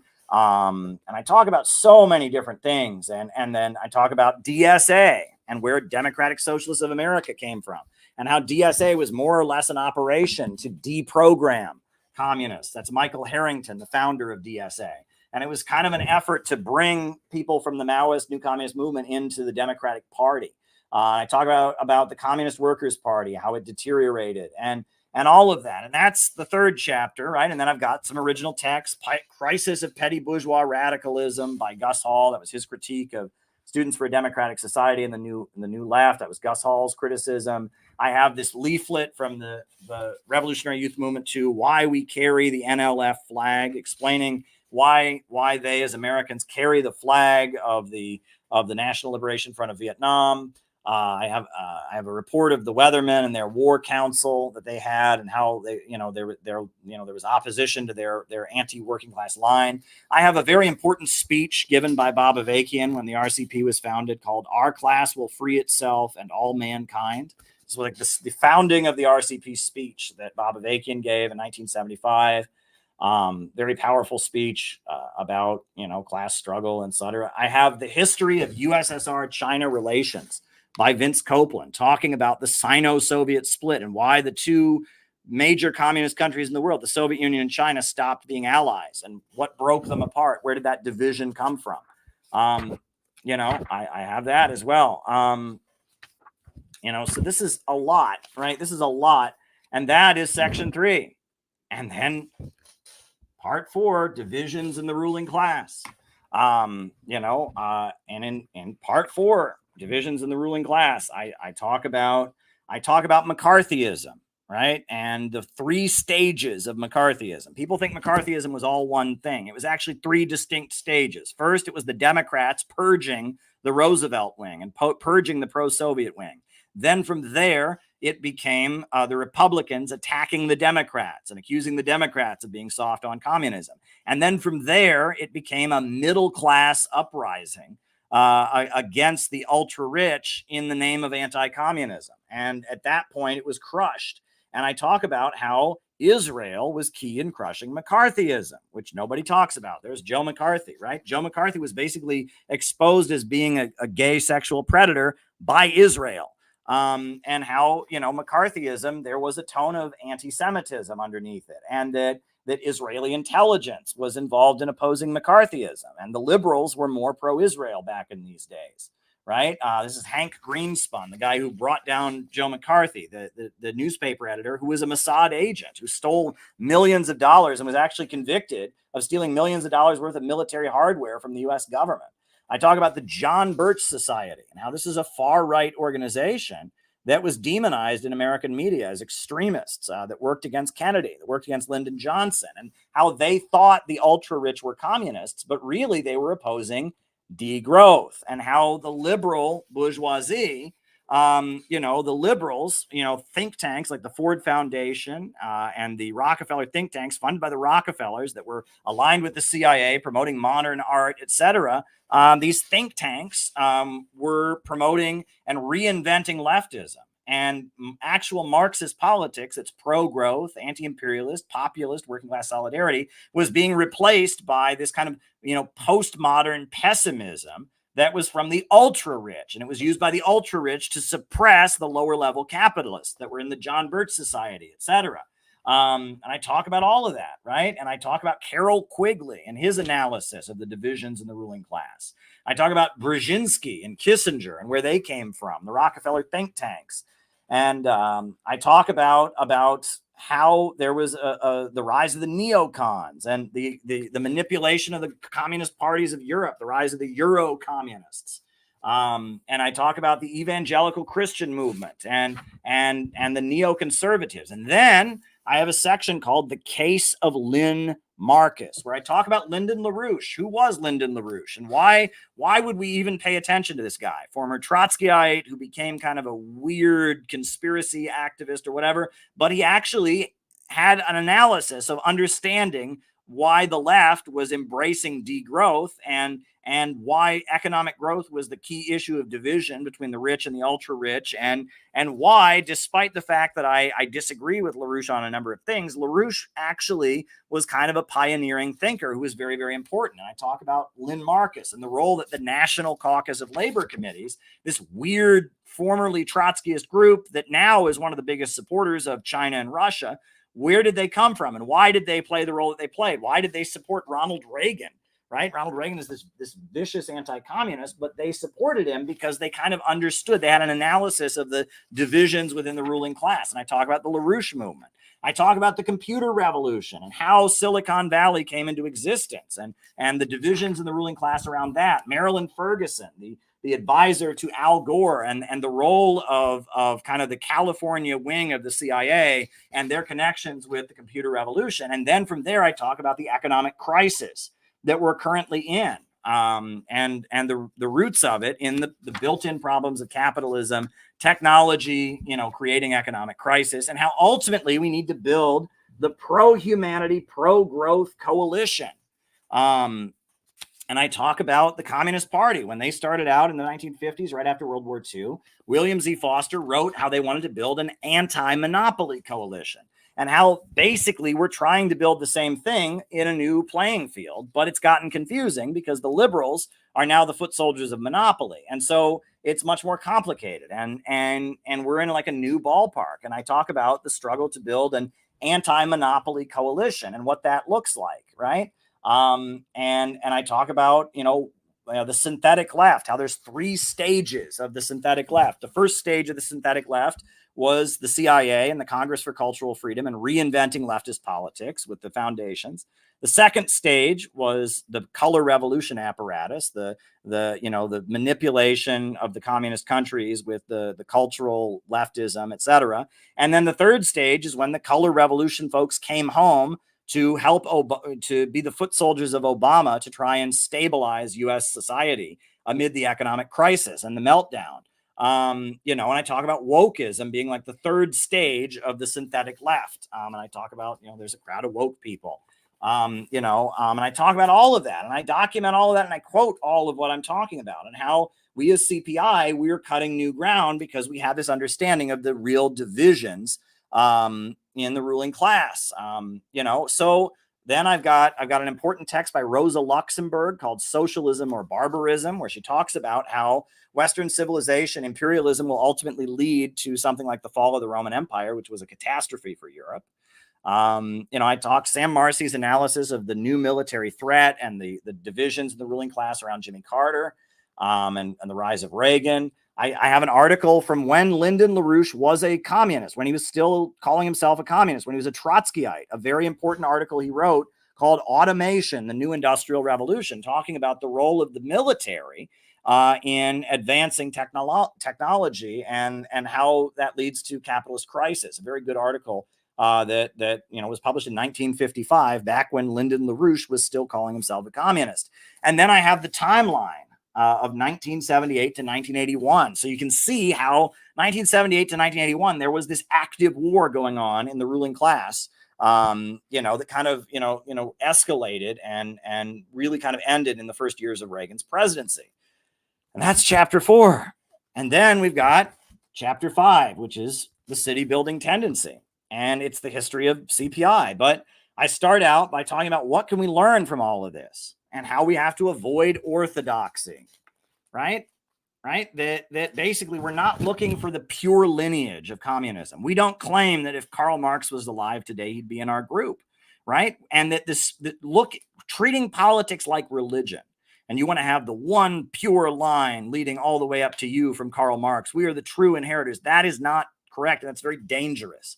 And that's weakened communist groups in the United States and around the world. The anti-imperialist countries, China, Russia, Iran, Venezuela, they don't have that issue. They are anti-imperialist. They want to build up their countries, but they're much more pragmatic. They'll take and learn from anybody. And we got to get out of the orthodoxy of trying to claim that we are the true inheritors of some communist dynasty. We got to get out of that, right? We have to oppose that. And then I talk about U.S. society and where we're at, and what imperialism has done to the minds of working people, and the imperialist mindset, and Rudyard Kipling, and all of that. And I talk about Jessica Lynch, and I talk about about the confusion of the white working class and racism and such. And then I talk about patriotic socialism and how, it's just common sense. The Communist Party back in the day was very patriotic. Communists in every country in the world where communists have ever come to power, socialists, anti-imperialists, they're always ultra patriotic, right? And how we were attacked for being patriotic socialists, but that shows like how demented the communist groups are. Lenin was patriotic to the Russian Empire, even though he called it a prison house of nations, he was still patriotic to it. I talk about Anna Louise Strong, the American pro-communist journalist who was a Protestant Christian, and the spirituality that kind of flows through her work, and how her socialism is very much rooted in American optimism and American pro-growth sentiments. And if you read Anna Louise Strong's writings, she was part of like the kind of populist, abolitionist Protestant left. And she ended up being a very close friend of Mao and Zhou Enlai and such. And I talk about that, and I talk about the American Revolution and our roots in the English Civil War and Oliver Cromwell, and how, very much the United States is like Cromwellian, right? We are basically, as the English Civil War and as capitalism was stabilizing in Britain, all the radical Protestants got exported to the United States. Horace Greeley, right? This is Karl Marx's employer, the Christian socialist Horace Greeley, who was the newspaper owner in New York City, owned the New York Tribune, right? And I mean, he was very much he was the only man who ever hired Karl Marx. I talk about psychoanalysis and how, the Khrushchev revelations and the liberalism is really about trying to suppress parental transference and up libidinal release, and the psychoanalysis of how they're messing up young people psychologically. In Europe, icons are very important. But Jerry Rubin, the founder of the New Left, he would shout, "Kill your parents," right? And that there's a psychoanalytic side to all of this. I talk about all of that and how we have to understand how they're trying to manipulate people psychologically in order to implement degrowth and prevent some kind of social revolution. And then from there, I talk about the origins of CPI. I talk about the anti-Iraq war movement, the different factions that existed there. And I talk about the Libyan war and Gaddafi and what we learned from that, and Occupy Wall Street, what we learned from Occupy Wall Street. And I talk about my experience in the Workers' World Party, and I talk about the founding of CPI, how we emerged, how our project matured, and our different strategy, top and bottom organizing and optimism and all of that. And that is chapter 5. And then I have a number of foundational materials. I have an internal document that I wrote in the Workers' World Party, urging them to organize differently. And I don't even necessarily agree with everything I wrote in that document, but it shows you that I've been thinking about how to build a real mass anti-imperialist movement for some time. I have basically a document I wrote summing up my experience in the Workers' World Party that I've never publicly released before, that I wrote about a year after I left the party, explaining how my political differences emerged and what really happened. Right. I have the introduction to the Green Book and the analysis of Gaddafi and Islamic socialism and what we can learn from it. I talk about that. And then I have the Paris Declaration of the World Anti-Imperialist Platform, this new regroupment of communist parties that support Russia and China around the world, that's led by the People's Democracy Party of South Korea. That's very important. I have their very important document. And then I have Elizabeth Young, the president of CPI. I have her speech that she gave at the World Anti-Imperialist Platform Congress in Athens, Greece. That's what's in this book. This book has so much in it, right? This book has more than any college textbook you've ever read, right? And this book only costs $34.99. If this was for a college class you were taking, it would probably cost over $200. Right. But we put this out there because we want people to read this. This book has everything you need to know about anti-imperialism, about the brilliant analysis. This book costs $34.99. It is 520 pages, but they're huge pages. It's a huge book that it's got so many original texts. You will learn so much from it. So I just wanted to talk about that. We need in America right now a mass anti-imperialist movement. That is what we need. And this book is written about how we can do it. And this is the first textbook we published. We Are City Builders. This is the second one. And these are our 2 textbooks that we have published so people can have study groups, people can learn about our ideology, learn about anti-imperialism. That is what we've got. So on that note, folks, names and locations. I will call you all out as I see you. Who is with us tonight? Names and locations. Who is with us? Names and locations. I will call you all out as I see you. Names and locations. Who is with us tonight? Names and locations. Who is with us? Names and locations. Who is with us? Bob in Troy, New York. Philip, hi. You're up late and Brooklyn in the house, feeling better. I'm so glad. I got your message. Beautiful letter that you wrote. I'm so happy with you, Phil, right now, Phil. Nate in Chicago, Ryan in Kansas City, Brooklyn, Alex in Brazil, Kirby in Chattanooga, David Fox in Bendigo, Australia, JT24 in Mississippi, Anthony from Detroit, Dustin Schlesinger in Cleveland, Jenny Lynn in Cincinnati, Patrick in Maine, Jeff in Delaware, Abel from Wisconsin. I'm buying that book. Good. St. David's, Bermuda, John McCarthy in Chicago, Tony in Tasmania, Chris in Salt Lake City, Ed in Louisville, Balthazar in Oakland, Alexander Andresen from Waterloo, Iowa, John Whitty in Houston, Marcos Valencia in Venezuela, John Snow Hill in North Carolina, Santa Ana, California, Denver, Colorado, Mosen. Welcome. Names and locations. Australia, Leslie. David Fox is in Australia. He's starting a reading group of this textbook. So if you are in Australia, email me and I will connect you with David Fox. He's doing a weekly reading group of this textbook. We got Master Jack in South Africa. We got Dave in Sacramento, PA, Tyblee in Pennsylvania, Shanty in Mexico, Fuzzy, Laura in San Antonio, Texas, Neil Fraser in Hong Kong. Names and locations. Who is with us tonight? Names and locations. Who is with us? Adam in Eden. There you go. Danny Swander in Pasadena. Woo! Names and locations. Who is with us tonight? Names and locations. Who is with us? Kieran in London town. Gabby in Chicago. Gabby is awesome. We love Gabby. Say a prayer for Gabby. She is a great member of our community. Tyblee in China. Seasoned noob in China. Names and locations. Who is with us tonight? Names and locations. Who is with us? Names and locations. Who is with us tonight? Names and locations. All righty. Who is with us? All righty. All right. Names and locations. Anybody else? Hit the like button, hit the subscribe button, hit the notifications bell. Names and locations. Any other names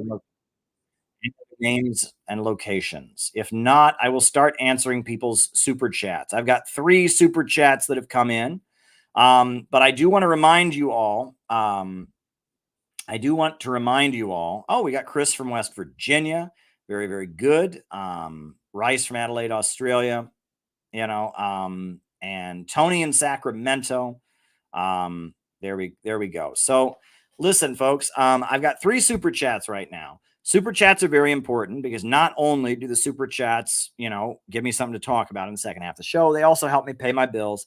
I live in New York City where the rent is too damn high. I have to pay for a 2-bedroom apartment. So if you can send me a super chat to support this channel and the work that we do, it is greatly, greatly appreciated. There are other ways to support the work that we do, such as buying the books, such as, signing up on the Patreon. But super chats are a great way to support the work that we do.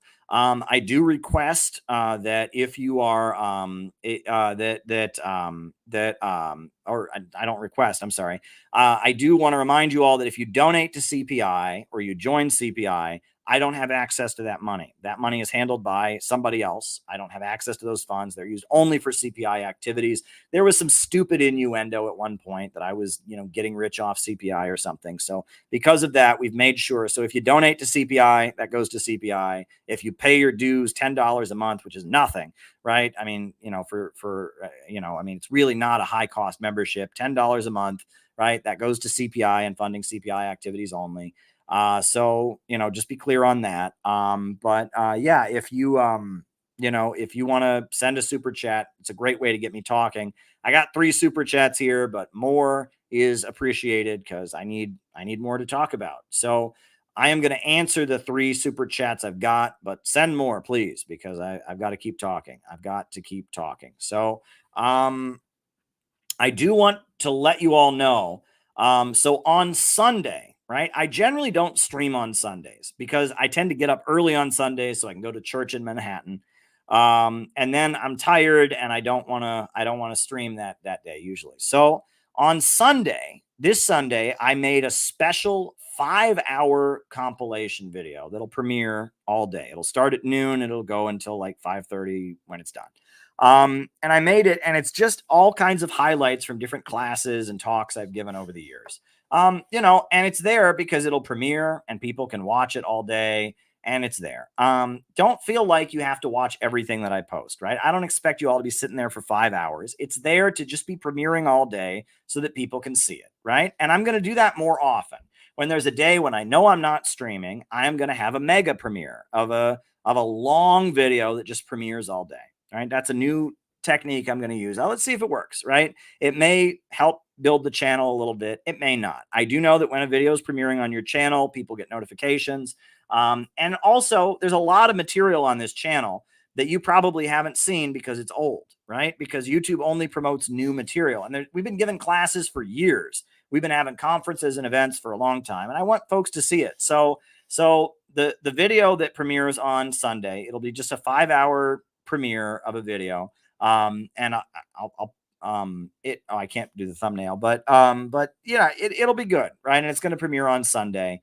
And on days when I don't stream, I'm going to do like long premiere videos of old material because we have a lot of old material, right? And I want people to know about that. People that maybe are new to the channel. We've had thousands of subscribers just this year alone. Right. I think I started this year with 23,000 subscribers. We're up to 33,000 subscribers. We've gained 10,000 subscribers at least in the last 12 months. And those folks have never seen our old stuff. So I want them to see some of the old classes we gave. So I'm just going to have that premiering. Yeah, you can get my books at any bookstore, Abel. Any bookstore you go, give them the name, title, ISBN. If you want to go to Amazon, get the ISBN and then give it to your local bookstore. Any bookstore, they have broad distribution, it's called. So any bookstore can carry my books, right? Ingram and, yeah. So there you go. Okay. All righty. So now I'm going to answer. I've got 3 super chats here to answer. And I'm going to stream tomorrow. I always stream on Saturdays, but Sunday, I'm not going to stream. So I've got the 5-hour premiere and then I'll be back on Monday. And I'm going to keep premiering old material. I want you to see the various things I've done, over the years. So yeah, if anyone has any more super chats, keep them rolling in. First one is from Funky Lollipop. Shout out to you, Funky, or Briggy. Thoughts on Russian warships in Cuba? Look, Cuba and Russia have had a close relationship for a long time. And they're doing military exercises there. They just built a new statue of Fidel Castro in Moscow. And Cuba, is under sanctions from the United States that are like insane. And they've had to develop, and Russia has been very helpful to them. Russia and Cuba have a close relationship. And with all that Russia is dealing with on their border right now, with all the threats and all the attacks and NATO expansion and all that, it makes sense that they'd say, look, we've got an ally in the Americas, also in the Caribbean. So we're going to send some of our military there to do some exercises. I think it's a power move on Russia's part. They're saying, look, we can push back too. It's not a new Cuban Missile Crisis. They're not threatening to nuke the United States or anything like that. Keep your shirt on. Keep your shirt on, right? Russia has done tactical nuke drills in Belarus because, of their red lines there, but they're not threatening to nuke the United States. That's not the situation. They're not, it's not a new Cuban Missile Crisis. That's what U.S. mainstream media was trying to say. They were trying to say that for a while, and then everyone was just like, nah, and then they dropped that. But no, Russia has to show that they will push back. And this war in Ukraine has to end. It has to end, okay? There's no reason for this war to continue. This war never should have happened. I mean, this war is the result of U.S. policy. It has been going on for 8 years before it started. Now it's been 10 years this war has been going on. It's all a manufactured creation by the United States to antagonize Russia. It never should have happened to begin with. The USA should have left Ukraine alone. It never should have toppled their government in 2014. And they should take Putin's peace deal. He's given them a pretty good peace deal at this point. They should take the deal. They should take the deal and end the fighting. That's what the Ukrainian people want. That's what the whole world wants. And if the West that controls Ukraine needs to just say, go ahead and do it, right? And there was a similar deal. There was a similar deal offered at the beginning of the war, and then the British nixed it. Zelensky was ready to sign this exact same deal at the beginning of the war, and the British, Boris Johnson, the British said, nope, no, you can't. Ukraine is not a sovereign country. Let me just emphasize that. Ukraine is not a sovereign country. It is not a sovereign country. And this deal is a great example of how you can see that that is the case. So, yeah. And I mean, Russia, sending some submarines and ships to Cuba, not a big deal, right? Exercises, and again, look at a map. Look how close U.S. military bases all across Europe are. USA's got troops in Germany and Poland and all these different places. The U.S., Russia doing some ships in Cuba, I think it makes sense given what the United States has done to antagonize Russia for decades. The USA, let's talk about this. How many overseas military bases does Russia have? 8. How many overseas military bases does China have? 1 in Djibouti, in Africa. How many overseas military bases does the United States have? At least 800 that we know of. Probably thousands because there are secret bases, but at least 800. So which country is a threat to the world? Think about it. Think about that, right? Russia's got 8 overseas military bases. They're the big threat. China's got 1 overseas military base, but they're the big threat. And the United States has 800. I think we know who the imperialists threatening the world are. Okay? I mean, don't get me started about people talking about Russian imperialism and Chinese imperialism. Imperialism is a system. It is capitalism in its monopolistic stage. And the idea that Russia and China are an imperialist threat or something, that is just ridiculous. You don't know what imperialism is if you think Russia and China are imperialist. Okay. Next question. Do you think Israel is going to go into Lebanon? I thought they were going to go into Lebanon. They've been making noise like they were going to go into Lebanon. They still might. But the last time Israel went into Lebanon, the result was really, really boosting Iran. Right? Israel invaded Lebanon in 2006.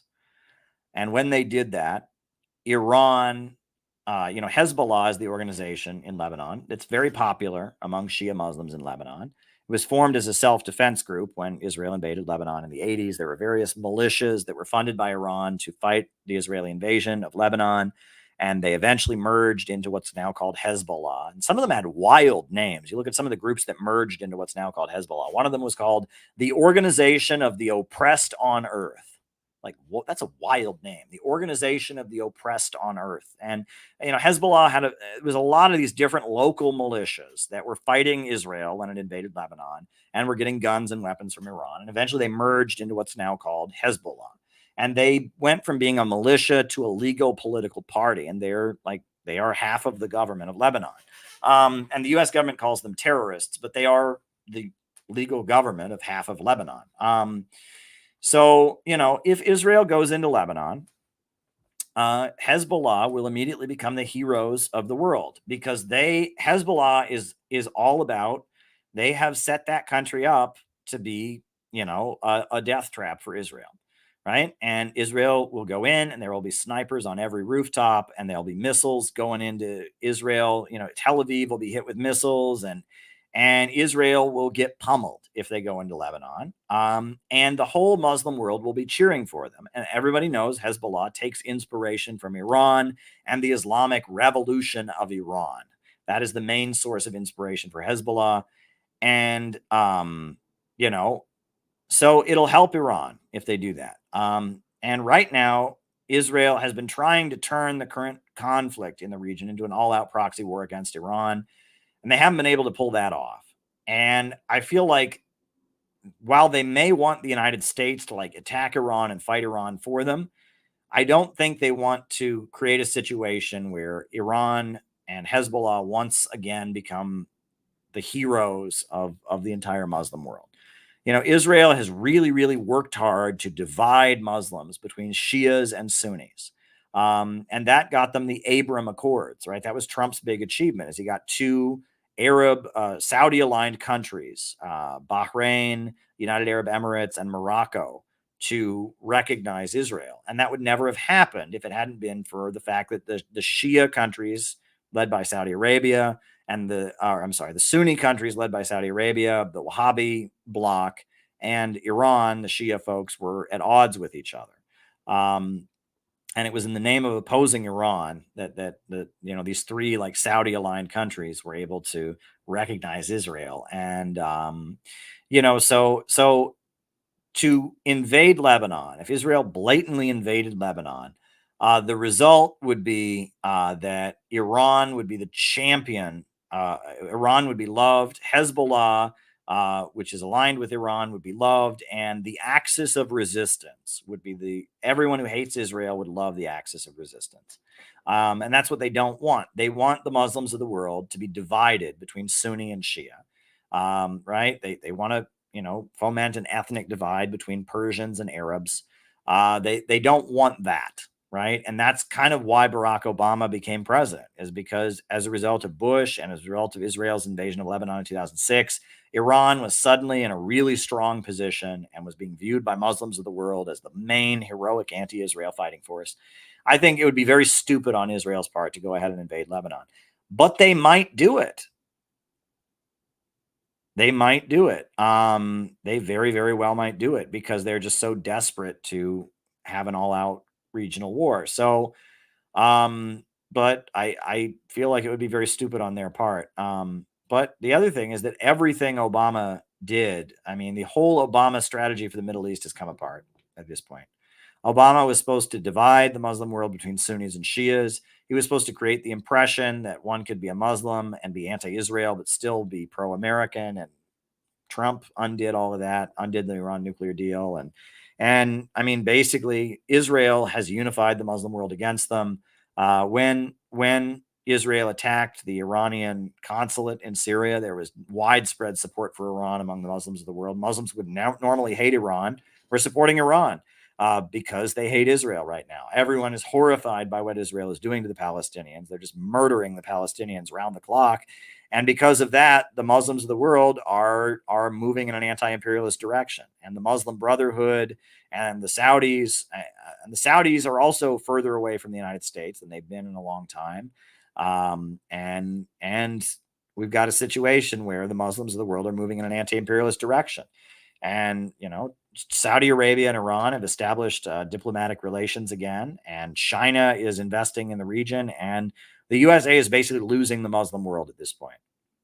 And Joe Biden is probably going to lose the Muslim vote in the upcoming election. Michigan is probably going to go for Trump because all the Muslims in Dearborn and all the Muslims in Hamtramck and all the Muslims in Michigan, that's a lot of Muslims in Michigan, they're going to stay home and they're not going to vote for Biden. And so all the, rural Trump people, their votes are going to outnumber the urban Democrats of Detroit. And because the Muslims are going to stay home, and Michigan is going to probably go for Trump. And the same for Minnesota, right? Minneapolis, huge Muslim community. That's Ilhan Omar, I think. Isn't Ilhan Omar from Minnesota, right? And there's a huge Muslim community in Minnesota. And they're all going to stay home, and they're not going to vote for Biden. And Minnesota, then the rural farmer people in Minnesota that are Republicans, their vote is going to outrun some of the Democrats, and Biden's going to lose because of Israel. Israel is going to lose Biden the election because Biden doesn't have the courage to say no to Israel. He can't say no to Israel in any meaningful or effective way. And he's letting Israel just ruthlessly murder the Palestinians and horrify the whole world. Biden is going to lose the election because of that. And he deserves to lose the election because of that. I mean, and it's kind of sad because Trump is not any better on Israel-Palestine. Trump panders to Israel like crazy. But it doesn't matter, right? Because the Democrats go to the Arab American community and the Muslim American community and say, vote for us. You don't want the Republicans. Well, they did vote for them. And look what Israel's doing, right? Israel would never have dreamed of doing this under Trump because there would have been opposition, right? But now, I mean, we see that Israel basically dominates American politics, even though the American people don't agree with them. So yeah, that's my analysis. So if anyone has any more super chats, now would be the time. We're approaching the last super chat I've got here. Didn't the austerity imposed on Germany after World War I facilitate the rise of fascism? Yes, but it's more complicated than that. It's It's much more complicated than that. And I guess since this is the last super chat and I got plenty of energy here, I'll give you a more thorough answer. I have studied Weimar Germany extensively. I have books on Weimar Germany up here. I find Weimar Germany to be fascinating. And the reason I find it to be fascinating is because it's a great example of a capitalist imperialist country that deteriorates into a long-term economic crisis. And as a result, you have the rise of fascism, right? And I've got, this is a very good book on the history of Weimar Germany called Beating the Fascists, the German Communists and Political Violence, 1929-1933. Then there's another book. This is called Hitler's Rival, Ernst Thälmann in memory. That was the leader of the German communist, Ernst Thälmann. I also have another book called The History of the German Republic, which is very good. I'm trying to look. I think it's on the shelf over there. I forget the name of the author. He's a very famous Marxist historian. It's called The History of the German Republic. It's basically the history of the Weimar Republic in Germany. I remember I went to Strand Bookstore in New York City. That's a bookstore that is near Union Square. And in Strand Bookstore, they have every book. And, you go to the German history section. It is every book you ever wanted on Hitler. Hitler's niece, Hitler's aunt, Hitler's grandpa, Hitler's dog, Hitler's cat, Hitler's sheep, Hitler's cousin, Hitler's girlfriend, Hitler's bunker, Hitler's shoes, Hitler's hat, Hitler's painting career, Hitler, right? But then you want a book on the Weimar, how Hitler came to power. What was Germany like between World War I and Hitler coming to power? And they ain't got nothing on it, right? And that infuriates me because this is a problem with how people study history, okay? People study history as if it's just made by individuals. And I mean, individuals are important. Individual will can have a role, but conditions and economics and all of that make people. And so if you want to learn about Hitler, right? Hitler's hairstylist, good one. Yeah, I mean, if you want to learn about where Hitler came from, you should know the history of Germany before Hitler came to power. But instead, we know elaborate analysis of the lead in the paint that Hitler used when he was a house painter, or the elaborate analysis of the paintings of Hitler and how that affected his psychology. You're missing the whole point, right? So after the first thing about the Nazis that you need to remember, after I've got a couple more super chats, so that's good. I've got plenty more to talk about. After World War I, there was a communist revolution in Germany. No one ever talks about this, right? And there's a very good book on that I've read called The Failure of a Revolution. I think I've got that one up here too. A very important book. Here's the history of the German Republic that I just mentioned. There it is, right? This is a very good book on the history of the Weimar Republic. Arthur Rosenberg, The History of the German Republic. Very good book.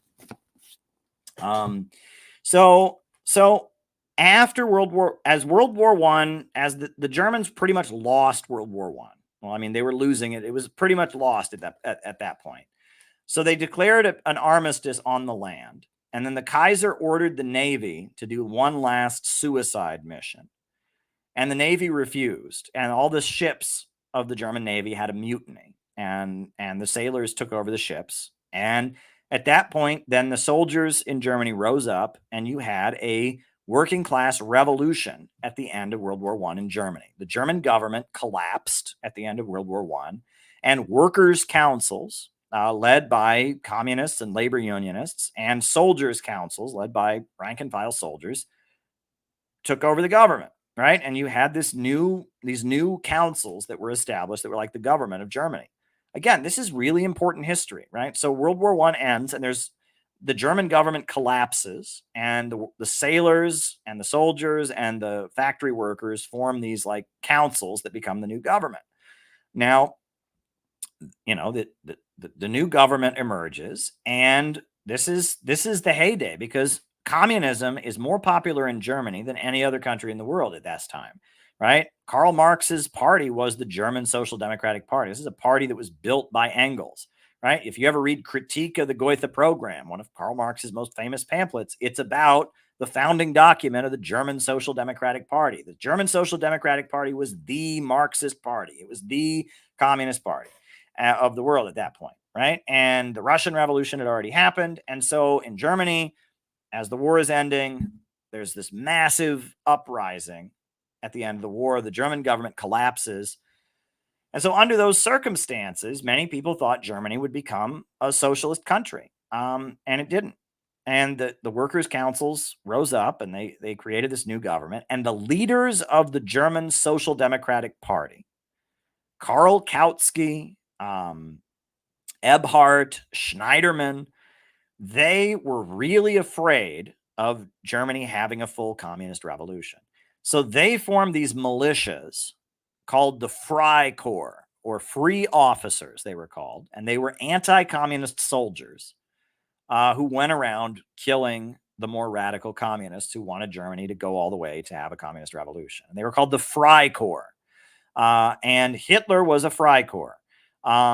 They were called a Freikorps. And the Freikorps went around and they killed Rosa Luxemburg and Karl Liebknecht.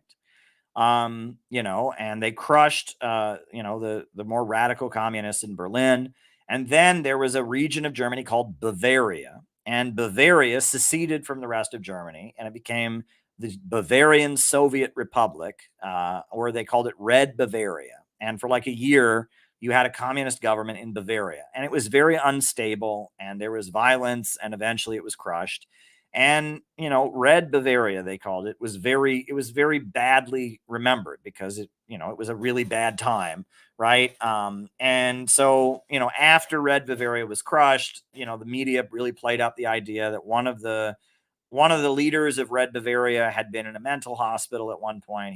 He'd had a mental health issue. And so they said, oh, they had lunatics running the country, and there was like a food blockade. And so people didn't have food. And this is a typical thing they do in response to a communist revolution. So, they told everybody, oh my God, Red Bavaria, remember how bad that was, right? And it was like, it was like an anti-communist talking point for a long time. It was, oh, look how bad Red Bavaria was. So Bavaria had a communist revolution, and it was crushed after a year. And in Berlin, the more radical communists who followed Rosa Luxemburg and Karl Liebknecht were killed. And at that point, you had a constitution that was written in Weimar. They had a constitutional convention in the city of Weimar, and they wrote a new constitution for Germany. And the majority of the people who wrote it were Marxists and socialists, but they did not write a socialist constitution. They wrote a regular, normal capitalist constitution, and they argued that Germany could have socialism if the people went and voted for it, right? And that just works out so well, right? I mean, it's not like the press and media are controlled by anybody or anything. I mean, it's just, yeah, but, and that's Kautsky. He then attacked the Bolsheviks, and he wrote his pamphlet on Red Terror. And he said the Bolsheviks, they shouldn't have had a revolution. They should have waited to get elected. They should have just waited to have a constituent assembly and get elected. And that's what they did in Germany. They had a constituent assembly, and then afterwards they had elections, and the socialists won some seats, and and they ignored the fact that, bourgeois capitalist society is highly undemocratic. It's ruled by whoever has the most money. And that having a communist revolution is one of the most authoritarian, non-democratic things you can do. And that pure democracy is only going to happen when you have socialism, right? And that until you have socialism, there's going to be some people in charge and some people not. And that the question is, who do you want in charge? Just the people who have the most money, or the people who lead a revolution, and the people who lead the labor unions, and the people who have a network of revolutionary organizers, right? And that real democracy is only possible when you abolish class society and when you move toward a state of vast abundance. But they didn't think that, right? The German Social Democrats were just trying to perfect German democracy. They thought if German democratic ideals, if they live true to them, eventually we can have socialism. They weren't thinking in class struggle terms. They were thinking that they could just make the aspiration for capitalist democracy come true. They didn't have a class line, right? And that's what Lenin critiqued them for. But regardless, so after the crushing of Red Bavaria and after the death of all of them, they wrote the Weimar Constitution. Germany was the Weimar Republic.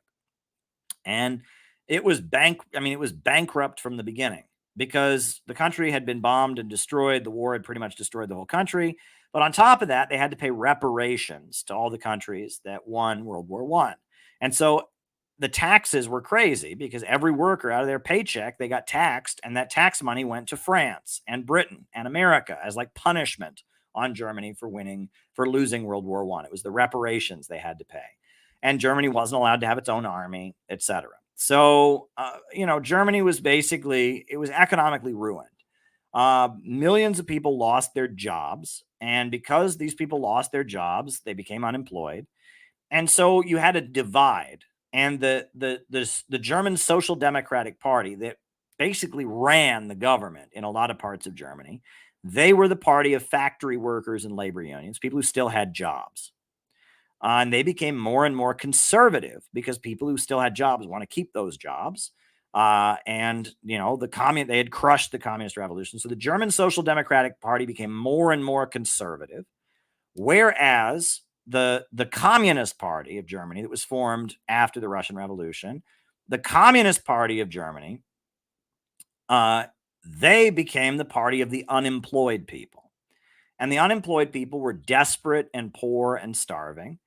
And, a lot of them, were involved in criminal organizations in order to survive. They were engaged in, organized crime and gangster stuff. And they became very, very violent and desperate. And the Communist Party became the party of very, very poor people trying to survive. And the Social Democratic Party became the party of factory workers who still had jobs and wanted to keep those jobs and didn't want to rock the boat and really hated the Soviet Union and communism. So the German left was really divided because it represented two different constituencies. One was for factory workers and one was for starving unemployed people. And so the Communist Party became very radical in Germany, and they had what they called bread riots, where they would go and smash store windows and just start redistributing food to hungry people. And they had their own army, their own militia called the Red Front Fighters League. And in a lot of neighborhoods, the police wouldn't go into the neighborhoods. The communists just had their own police, and they ran the neighborhood, and the Red Front Fighters League, etc. So the communists controlled like big sections of Berlin and German major cities where the poor people lived. And the Social Democrats ran the labor unions, and things in the country just kept getting worse. And the Social Democrats were always passing these reforms that were stupid, that didn't mean anything. It sounds kind of familiar. One of the big reforms that the German Social Democrats passed is that all major German corporations on their board of directors, they had to have one representative of the labor union. What does that mean? Nothing. It means absolutely nothing. Because, on a board of directors of a corporation, you got like 12 CEO capitalists and you got one guy from the labor union. He's always going to get outvoted, right? It doesn't mean anything. And it's still a for-profit private corporation.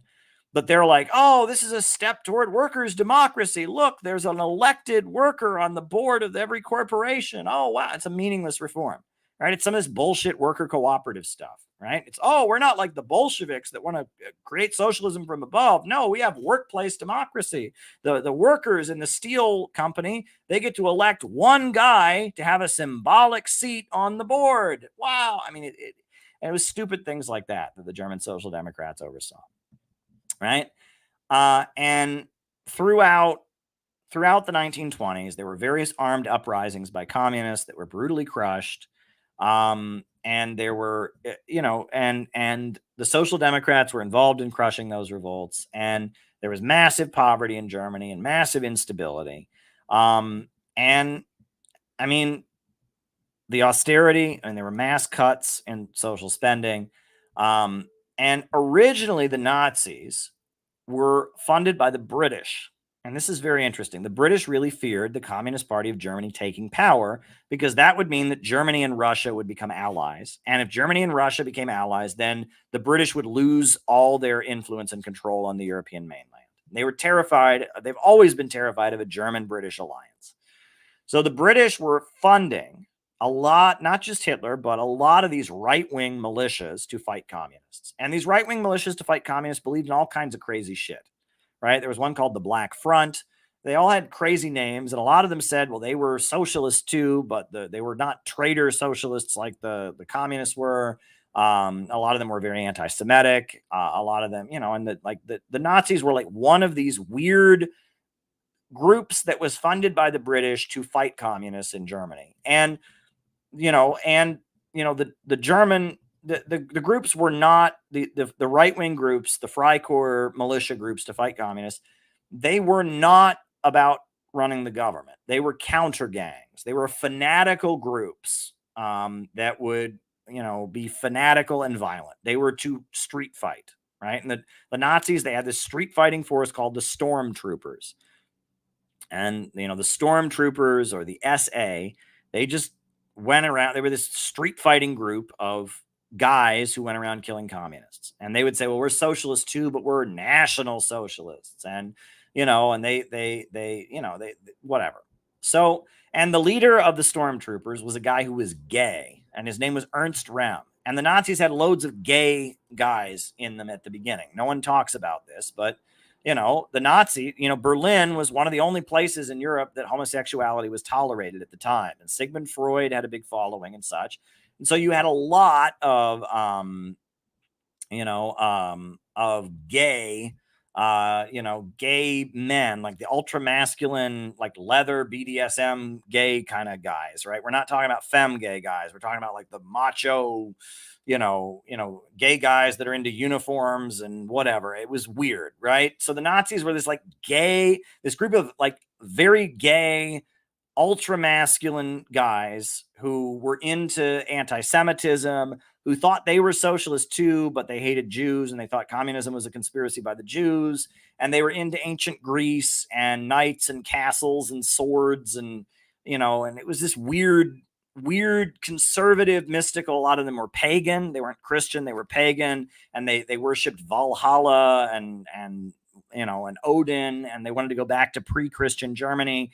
And it was just a weirdo street fighting group of ultra masculine, largely gay, pagan dudes who went around beating up communists who were being secretly funded by the British because the British wanted to make sure the communists never took power in Germany.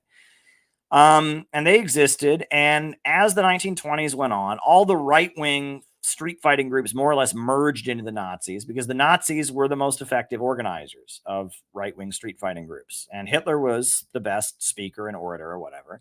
And as the 1920s escalated, as the crisis in Germany got worse, Hitler started realizing that he could be more than just the leader of this weird street fighting group. He could actually run the country. And he made friends with a banker. And this is so important. And again, there's a book that I learned the most about Nazi Germany by reading this book.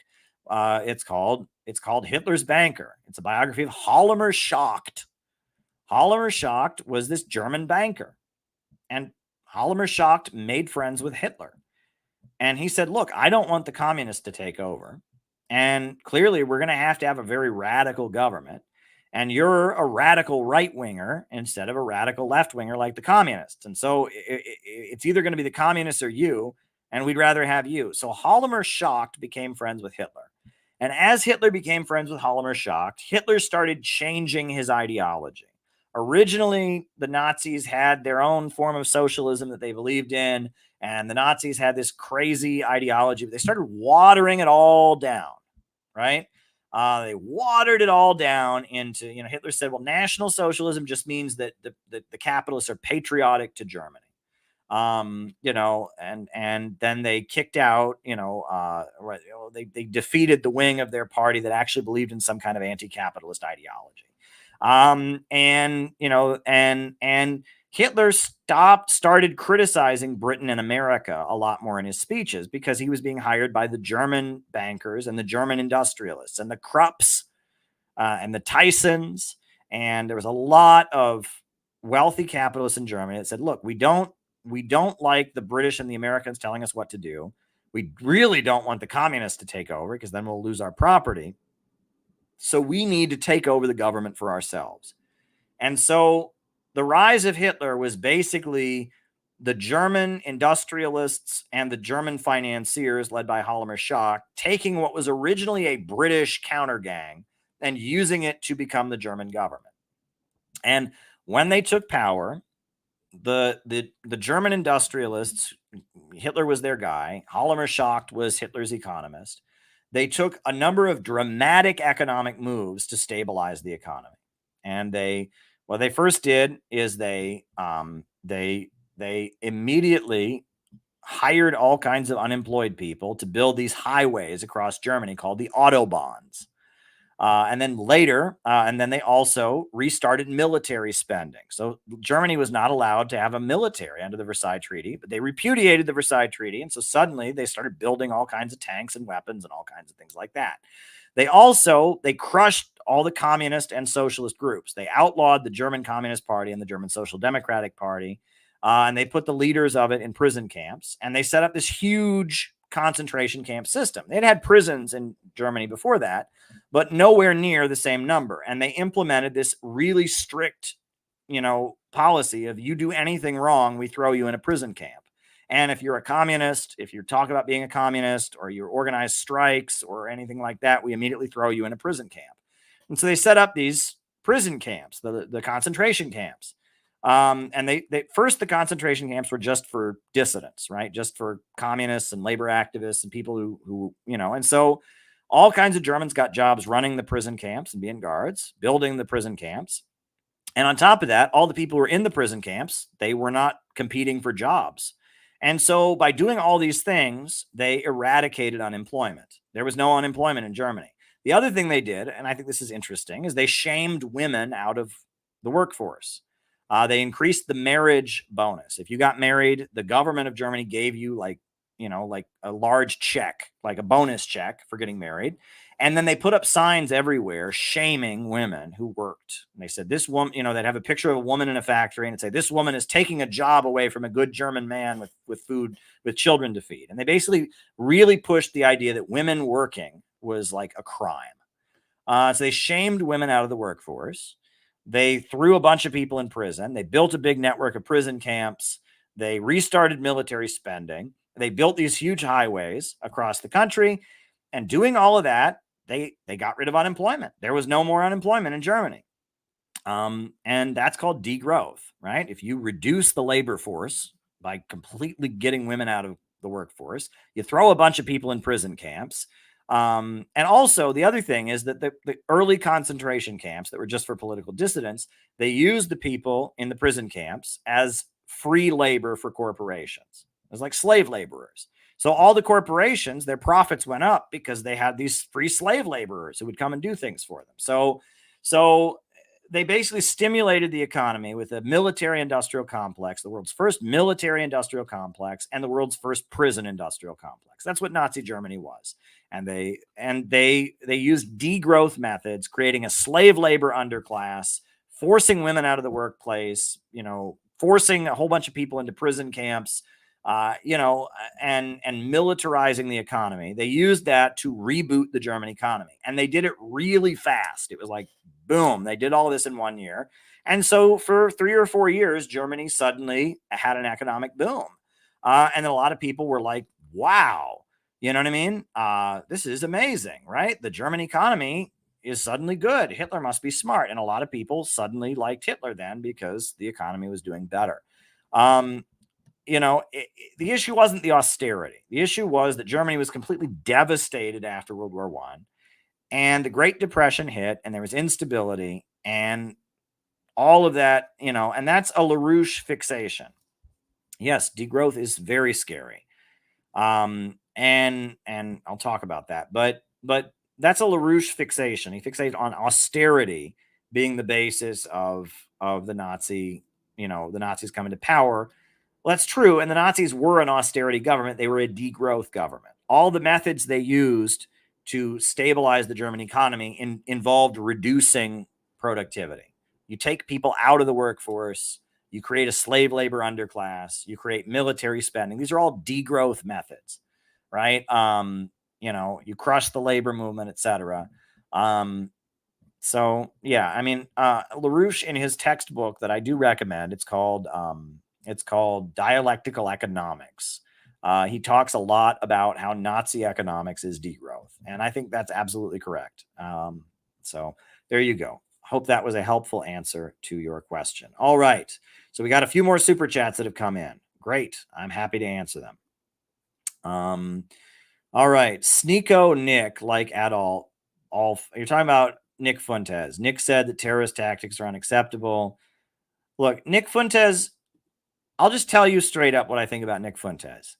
You know, and he's a lot like another person whose name I'm not going to mention because I don't want to have drama around it. But, you know, for communists, Nick Fuentes is for fascists what a certain person that I will not say their name is for communists. Okay.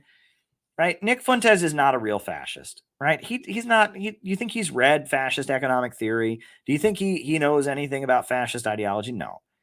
Nick Fuentes is a fucking insult comedian, right? And he's a douchey teenage boy. I mean, and being a fascist is a bad thing. So I'm not telling you that being a fascist is a good thing. But Nick Fuentes, he gets on there and, you know, he calls people gay and faggot and queer. He uses anti-Jewish slurs also, kike, and I'm not even going to say some of the other slurs. And he's just and he's sarcastic, right? And he's on there and he's like, and he's just a stupid teenage boy insult comedian. And, you know, he never got arrested for January 6th. And I don't think Nick Fuentes is sincere. I think that he is there to be a rodeo clown to keep people who genuinely are exploring far-right ideas from joining any real organization. And that reminds me an awful lot of another person who also has no fucking clue what they're talking about, but pretends to be a communist, who also uses ethnic and or uses slurs for LGBT people and is just a stupid insult comedian. And also, you know, and you'll notice Nick Fuentes he gets huge amounts of publicity and he never gets challenged on anything, right? No one ever, whenever they interview him, they never call him out for his bullshit, right?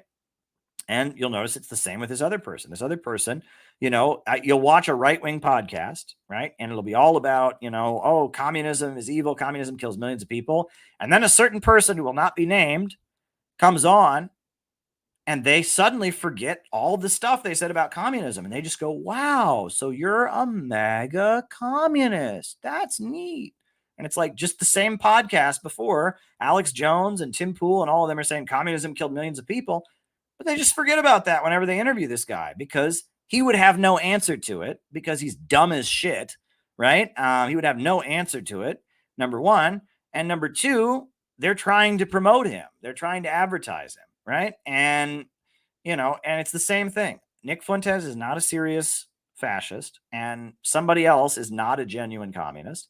And both of them attack and ridicule anyone who does any real advertising, and both of them act like assholes and go out of their way to be rude to people because they want to offend and scare away anyone who's not already part of this edgy internet, you know, subculture, right? It's about being offensive and nasty and making enemies, not making friends.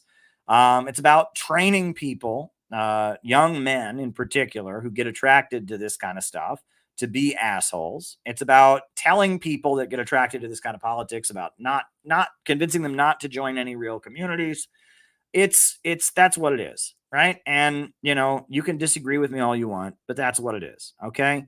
And these Nick Fuentes and this other person are just clowns. They are just rodeo clowns. They are distractions. They are a form of internet entertainment that is designed to monitor and keep track of all the people that are attracted to this kind of politics, number one. And number two, to scare away anyone who's not a rude, edgy teenage boy who's trying to offend people. And number three, to make sure that people don't actually learn anything, right? People don't actually learn about politics from this, right? And they're rodeo clowns that have been put up by the establishment. It's like a lot of younger people are becoming fascists. And a lot of younger people are becoming communists now, right? And they're there so that I'm interested in communism. Oh, I'm interested in fascism. Oh, look at these guys, you know. Oh, don't look at anyone who's really believing these ideologies. Here, look at these stupid insult comedians. Look at them. See? And that's what they're there for, right? And it's interference by the establishment. And, you know, if you refuse to believe that, that's fine, right? But if you've done real organizing work like I have, and you built a real organization, you will see that these people are not genuine. They're not genuine, right? And the algorithms are rigged to boost them, number one. And they get the mainstream media goes out of its way to advertise them, right? And just be like, meet the new white supremacist, Nick Fuentes. And the other person, the same thing. it's not a hit piece. If they never attack the person, never accuse them of being every dirty, rotten name in the book, that it's not a hit piece, right? And I'm just telling you, right? You know, and I mean, and being a fascist is a bad thing. So I mean, I'm not. I guess I'm not. If Nick Fuentes is doing that, I'm not saying that that's necessarily bad, but I don't think Nick Fuentes is sincere. He's not a sincere white supremacist. He's not a sincere anti-Semite and fascist. He is an internet comedian, you know, who is, I believe, probably cooperating with the FBI and cooperating with U.S. intelligence to try and control the narrative of the far right. And this other individual, who I will not name, is doing that for people that are attracted to communism, people that are attracted to Russia or sympathetic to Russia, sympathetic to anti-imperialist countries. And I'm not going to go into great detail about why that is. I just told you everything I need to say. Watch any of these big podcasts the person does and ask yourself why the host, who's a virulent anti-communist, why Tim Pool, why Alex Jones, Tucker Carlson, all of them just forget all about anti-communism as soon as this person enters the room. Ask themselves, why is that, right? You know, right? I mean, all of a sudden this person shows up and he just sits there and he's like, yeah, man, I'm like a MAGA communist. Like, you know, we already live in socialism, man. And it's like Trotsky socialism. It's like fucking gay, man. Yeah. I mean, he doesn't know what the fuck he's talking about. And if these, you know, if these hosts were not trying to boost him, they would make him look like an utter fool by saying, didn't Stalin kill millions of people? Right? And they wouldn't let him get away with Stalin was like based, man. Yeah, I'm like a MAGA communist, dude. Yeah, I mean, you know, he doesn't know what he's talking about, right? And that's very clear, and that's why he's there, because they'd rather you watch him because you won't learn anything, right? If I went on a show and was calling myself a communist, immediately it would be, well, didn't Stalin kill millions of people? And then I would have to answer that and give them an answer, and the audience might hear it. They don't want that to happen, right? And he goes on the show and he's like, yeah, man, I'm like a MAGA communist. Wow, that's neat. So there you go, right? There you go. That's what I've said. And, you know, I don't know. I'm not naming names because look, these people are going to attack me. They're going to smear me no matter what I do. I'm not building an online movement, but it is kind of demoralizing, I guess, you know, when they come at us. It's no fun, but I'm at the point, I don't have Twitter on my phone. I don't have Facebook on my phone. I don't care anymore. So anyway, we got a lot of super chats to answer, and thank you, community, for coming through. For a while, we had no super chats, but you asked me about Sneeko Nick, which I assume is Nick Fuentes, right? He is an awful, awful white supremacist, and he's not even a sincere white supremacist. He's just an asshole. So yeah, and I mean, you know, there you go. Why do U.S. socialists hate the police, but Cuban, Venezuelan, North Korean communists support the police? Isn't an important role of government to protect their citizens from thuggish capitalist cartels? All right. Well, Red Maze, that's actually a very good question. All right. And the reason generally given is because of the, you know, the fact that Lenin wrote about the state and the fact that police protect the private property of capitalists. Police tend to be used to break strikes. Police brutality is something that a lot of oppressed communities have faced over the years. You know, and it's because of that generally there's an anti-police tone. And I honestly regret some of the things I said about police, you know, when I was more active in the synthetic left, because honestly, you know, police brutality is a very important issue, and the Black community has faced it. And that the anger that I think that I have felt at police, and I'm not Black, I'm a white guy, so imagine what a Black person must feel about it. I think the way the police rally behind brutal cops is very sickening, right? And the thin blue line, right? The way, I mean, and I grew up, I went to school with people whose, you know, uncle or dad was a police officer. Those people live in an alternate reality. Police brutality is all just a big conspiracy to hurt the reputation of police. No, it's not. You know, oh no, there's no such thing as police brutality. They know all about it, right? And every person who, you know, was killed, they deserved it for some reason. And, and there's no such thing as police brutality. There's no racism. The police are never racist because it's against the rules, duh, and just stuff like that. And so, a lot of communists are involved in protesting police brutality or have been involved in the labor movement and such. And so, there is this kind of gut level hatred, or have been at protests where cops are pushing you around. There's kind of a gut level hatred for police because police tend to be conservative and they tend to not like left-wing protesters. Leftists, communists tend to protest police brutality. Police brutality against black people is something that communists are involved in protesting. Cops are often used to break strikes. And there is the Marxist understanding of the state. And so there's generally been an anti-police tone among communist activists. And honestly, I regret some of it and how far it went, right? I understand being angry at the Thin Blue Line cult. And the police murdered Ramarley Graham in the Bronx, an African-American man. He was walking home, from someplace, and the police were going to stop and frisk him, and he had a joint in his pocket, and he didn't want to go to jail. So rather than get stopped and frisked, he ran away from the police, and they followed him all the way home. They followed him to his apartment. They burst open the apartment, and in front of his grandmother, they put 2 bullets through his heart. Now, that's obviously unbelievable. Google the case of Ramarley Graham. It's horrendous. But that's not what I'm talking about. That's not the only issue to get mad about. The issue is the police who did it, they got charged for doing it. The charges against them were dropped, I believe.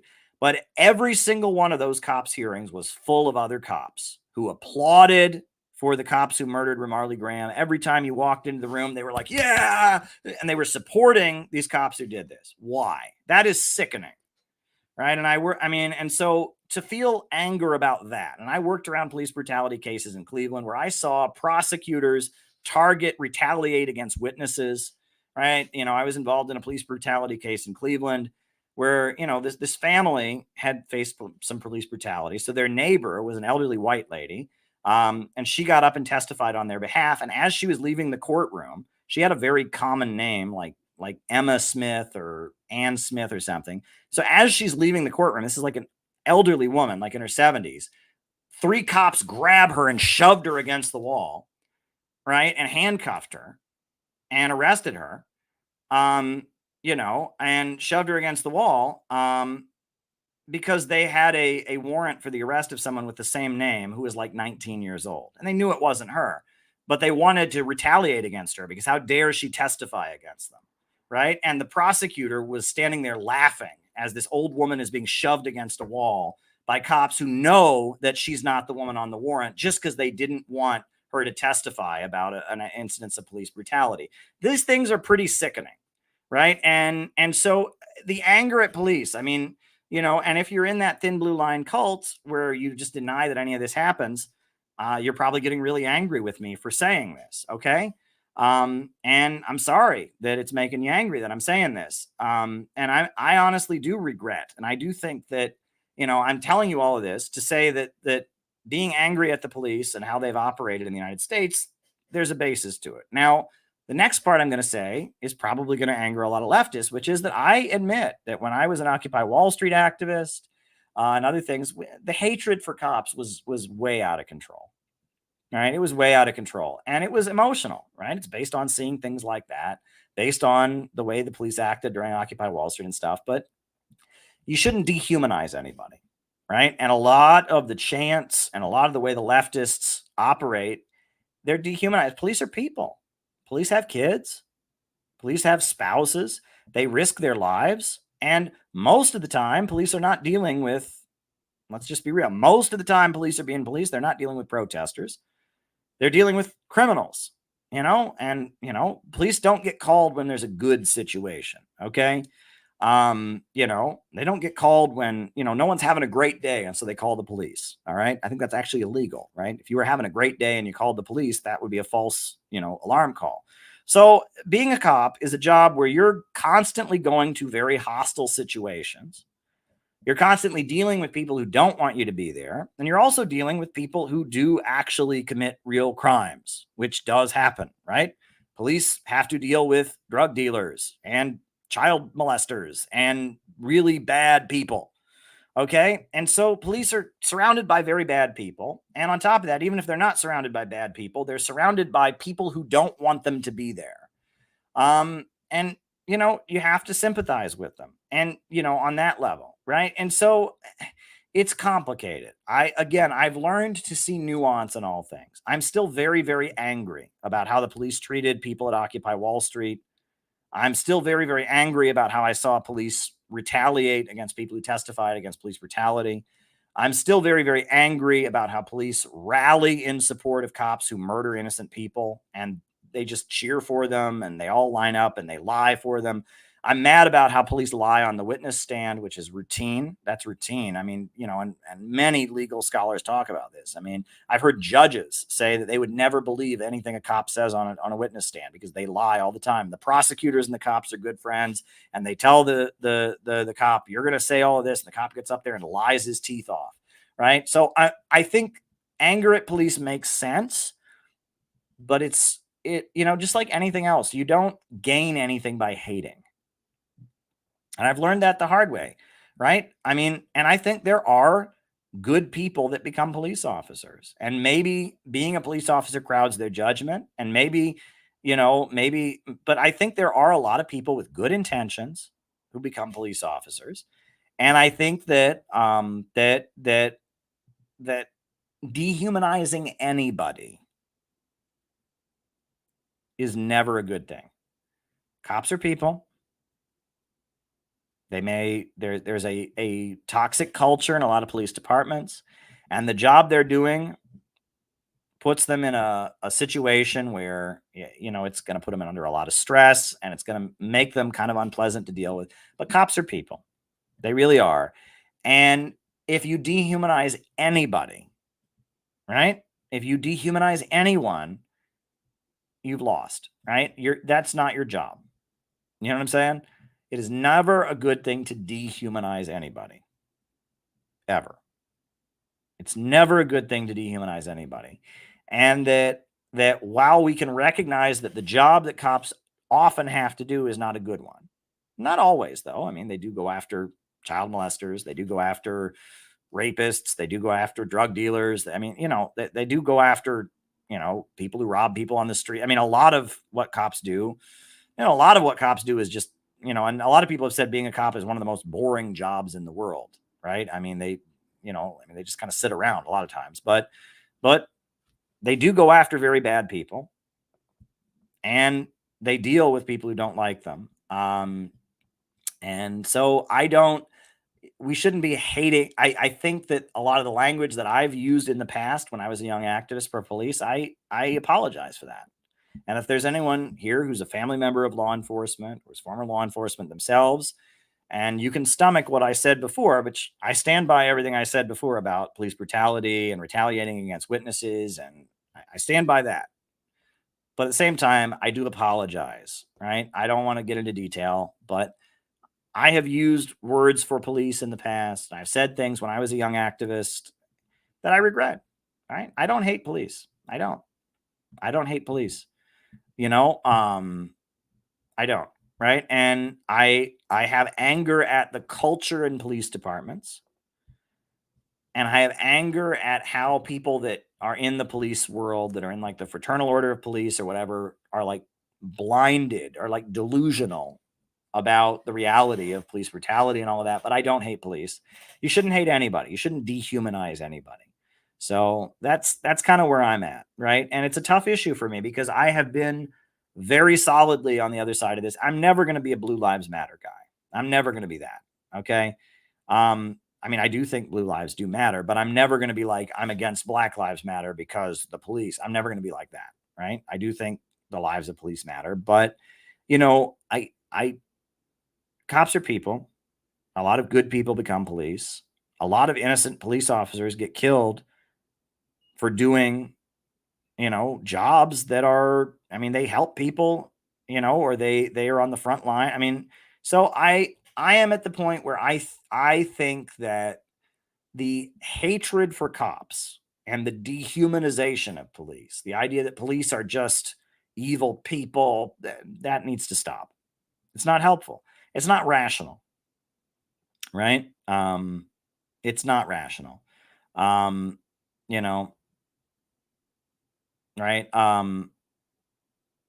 You know, and so I don't know. I'm still wrangling on this issue because even now, like there's two parts of my brain screaming right now.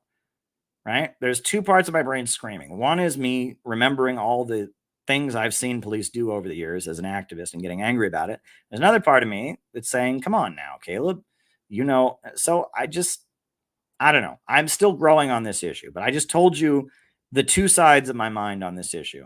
But if anything, if rediscovering my Christian faith has taught me anything, you should never hate anybody. Right? You should never demonize anybody, any profession, any race, any ethnic group, right? And there are good people who become police, and most of what police do is not political at all. So, you know, keep all of that in mind. And I'm trying to think about this issue with a clearer head. Okay. You know, I'm trying to think about this issue with a clearer head. So yeah. I'm sure I've made a lot of people angry with what I just said, and I'm growing on this issue. And if anyone feels like they want to share with me or talk to me about this issue, I'm open to listening to people on this issue because I'm rethinking a lot of what I learned in this, like, you know, this stupid, you know, this far left space I used to be in, because it's going nowhere. It's a hamster wheel. It's a road to nowhere.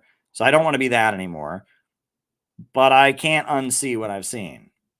So, yeah, you'll never catch me saying, you know, ACAB. I will never say that again, right? Because that's you don't talk that way about anybody, any profession, any job. It's just not healthy to think that way. I will never talk that way again. I'll never say FTP again. That was wrong for me to say. You know, you shouldn't talk that way. And you shouldn't think that way. You shouldn't dehumanize anybody, right? Right? You know, but that said, you know, I mean, what you're saying here, I mean, that's true, right? Who has a positive interaction with the police? Who has ever had a positive interaction with the police, right? I mean, they don't show up in a positive situation. No one gets pulled over on the highway and goes, oh, by golly, I'm going to get to talk to me, a police officer. That's going to be great. Nobody. Now, for people of color, it's far worse and far scarier. Yeah, but yeah, Garland Nixon was a cop. He's a great dude, right? You know, so it's complicated. It's complicated. I will say one thing, which is there was a police officer who was part of Occupy Wall Street. He was a retired police officer from Philadelphia. And that man was amazing. And he came out of retirement and joined Occupy Wall Street. And they tried to take his pension from him because he was protesting in his uniform, you know? And I honestly thought that guy, I was around that guy many times, and he was a retired police officer who got really into Wall Street and the financial crisis and, you know, kind of conspiracy theories as he got older. That guy was awesome. You know what I mean?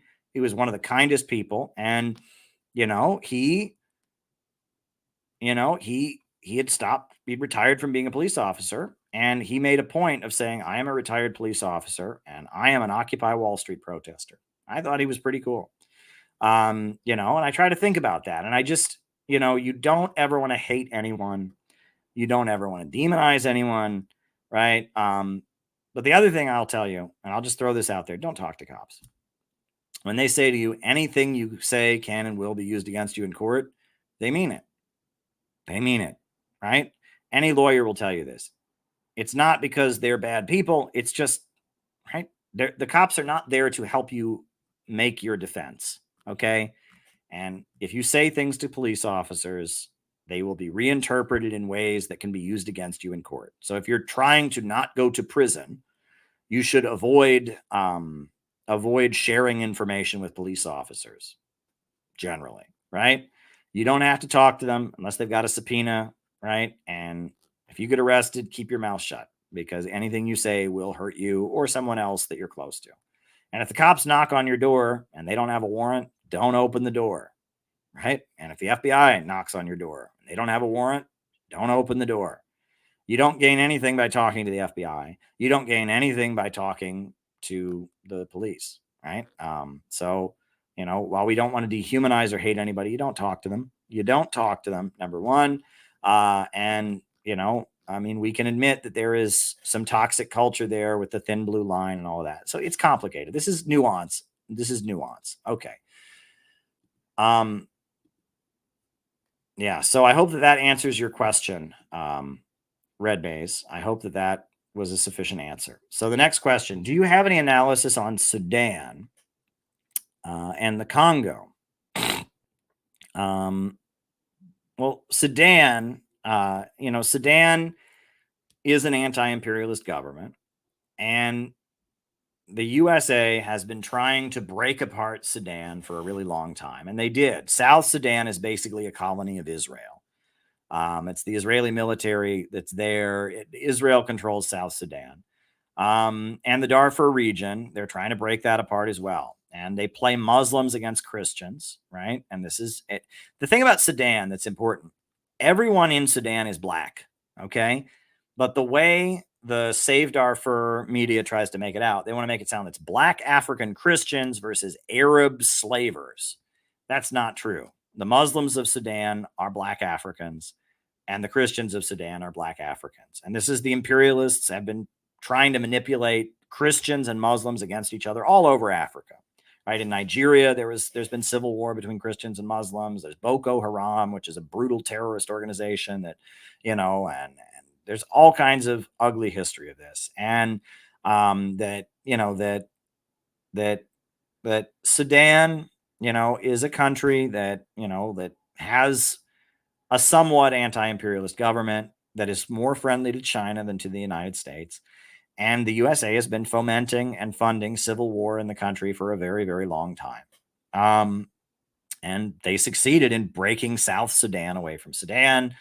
And that's not enough. And for a long time, they've been trying to break the Darfur region away from Sudan. Save Darfur is one of the most hypocritical movements I have ever heard of, right? And from the beginning, I have seen that Save Darfur, right, is a call for U.S. military intervention in Africa. And it is, I mean, and it is also blatantly promoted by Israel. It is like Israel-linked foundations and groups that have been promoting that. You know, Save Darfur is, and, you know, the hypocrisy of it. As soon as I saw Save Darfur, when I was in college, all of a sudden Save Darfur was everywhere. And I looked at that and it was like, I didn't have to know anything about Sudan. I was just like, okay, so our government is murdering people in Iraq. Don't protest that. Protest what some African government is doing and call for the USA to send troops there. Give me a break, right? I have learned that anytime you hear mainstream US media, CNN, MSNBC, Fox, telling you that some government on the other side of the world is doing something bad and we've got to send the troops there, to immediately call bullshit. And I do. Anytime I hear, oh, this government of Sudan is oppressing people, we got to invade. Bullshit. Every time I hear, oh, the monks of Myanmar are being oppressed, bullshit, right? And how many times are we going to fall for this, right? Whether it's Libya with Gaddafi, whenever the USA invades a country, it always gets worse. No matter how bad the regime was, they always make it worse. The Soviet Union, were there problems in the Soviet Union? Sure. The fall of the Soviet Union in the 90s, absolute disaster. Iraq under Saddam Hussein, bad. Saddam Hussein tortured a lot of people, attacked Iran, killed a lot of people. Have things gotten better in Iraq? No. Afghanistan, Taliban, bad. The USA occupied Afghanistan for 20 years. Did things get better in Afghanistan? No. The drug gangs set up shop and it was awful, right? Libya, you know, I mean, you can say Gaddafi was bad. I think Gaddafi was a great leader. But even if Gaddafi was bad, are things better today in Libya 13 years after the overthrow of Gaddafi? No. There's not a single place that U.S. interventions ever make things better.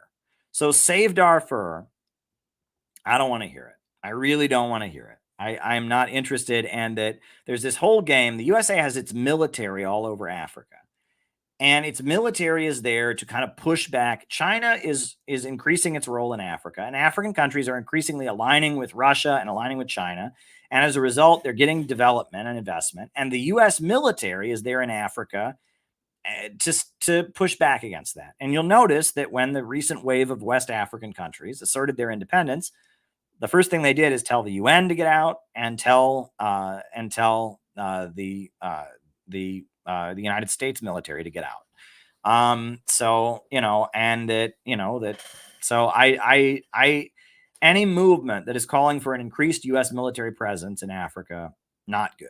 Now, is the government of Sudan, have they committed atrocities? I'm sure they have, right? But the answer is not a U.S. military intervention. So there you go. As far as the Congo, right? I know that there is, in the Congo, there is a lot of development going on because the minerals in the Congo are now very valuable because of computer chips. There's kind of a scramble. But China has basically secured access to these minerals that are key for computer chips and car batteries, and the USA is having a panic over that. And I know that is the case. And I also know that these are very, very underdeveloped countries, right? These are very, very underdeveloped countries that have very, very, a lot of instability and a lot of competing factions. So there you go. Okay. All right. Next question. All right. Thank you. All right. So Bukele has FMLN roots, the Communist Party beginning. He has correctly cracked down on the cartels and organized crime. He now enjoys an 80% approval rating. He comes from the FMLN. Yeah. And, I got to tell people, and again, this may not be a popular opinion, I like Bukele. I think Bukele is doing a great job, number one. Number two, the FMLN was in power in El Salvador for a long time and didn't make things better. In Nicaragua, the Sandinistas, the communist government, they've done a lot to improve people's lives. Venezuela, Hugo Chavez, things have gotten hard in the last decade, but he did a lot to improve people's lives. Evo Morales in Bolivia, but the FMLN, they were in power in El Salvador, and El Salvador still sucked. And then Bukele, who's not in FMLN, he's now a new leader. He actually has done a really good job in terms of foreign investment and fighting the drug cartels. I actually really like Bukele. I think Bukele, the drug cartels are pretty vicious. You can't fight drug cartels by being Mr. Nice Guy. Okay. So, I'm not saying I approve of everything he's done to fight the drug cartels. But I'm saying that Bukele is more independent and more pro-development than any government that has been in El Salvador in a long time. And that the FMLN, who I guess nominally, and there was a civil war there in the 80s and all that, but at this point, the FMLN, you're supposed to support them, right? You're supposed to support the FMLN because they're the communist group, but they were in power and nothing changed. Bukele came to power and he's not FMLN and things really changed. I like Bukele, right?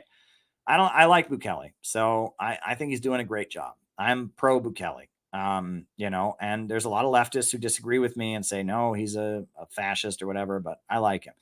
Gabby says degrowth is scary. I'm scared to live like that. We got to fight degrowth, and that's what LaRouche was right about, right? Lyndon LaRouche, I think, was wrong on a lot of things, and his group has disappointed me in a lot of ways over the years, but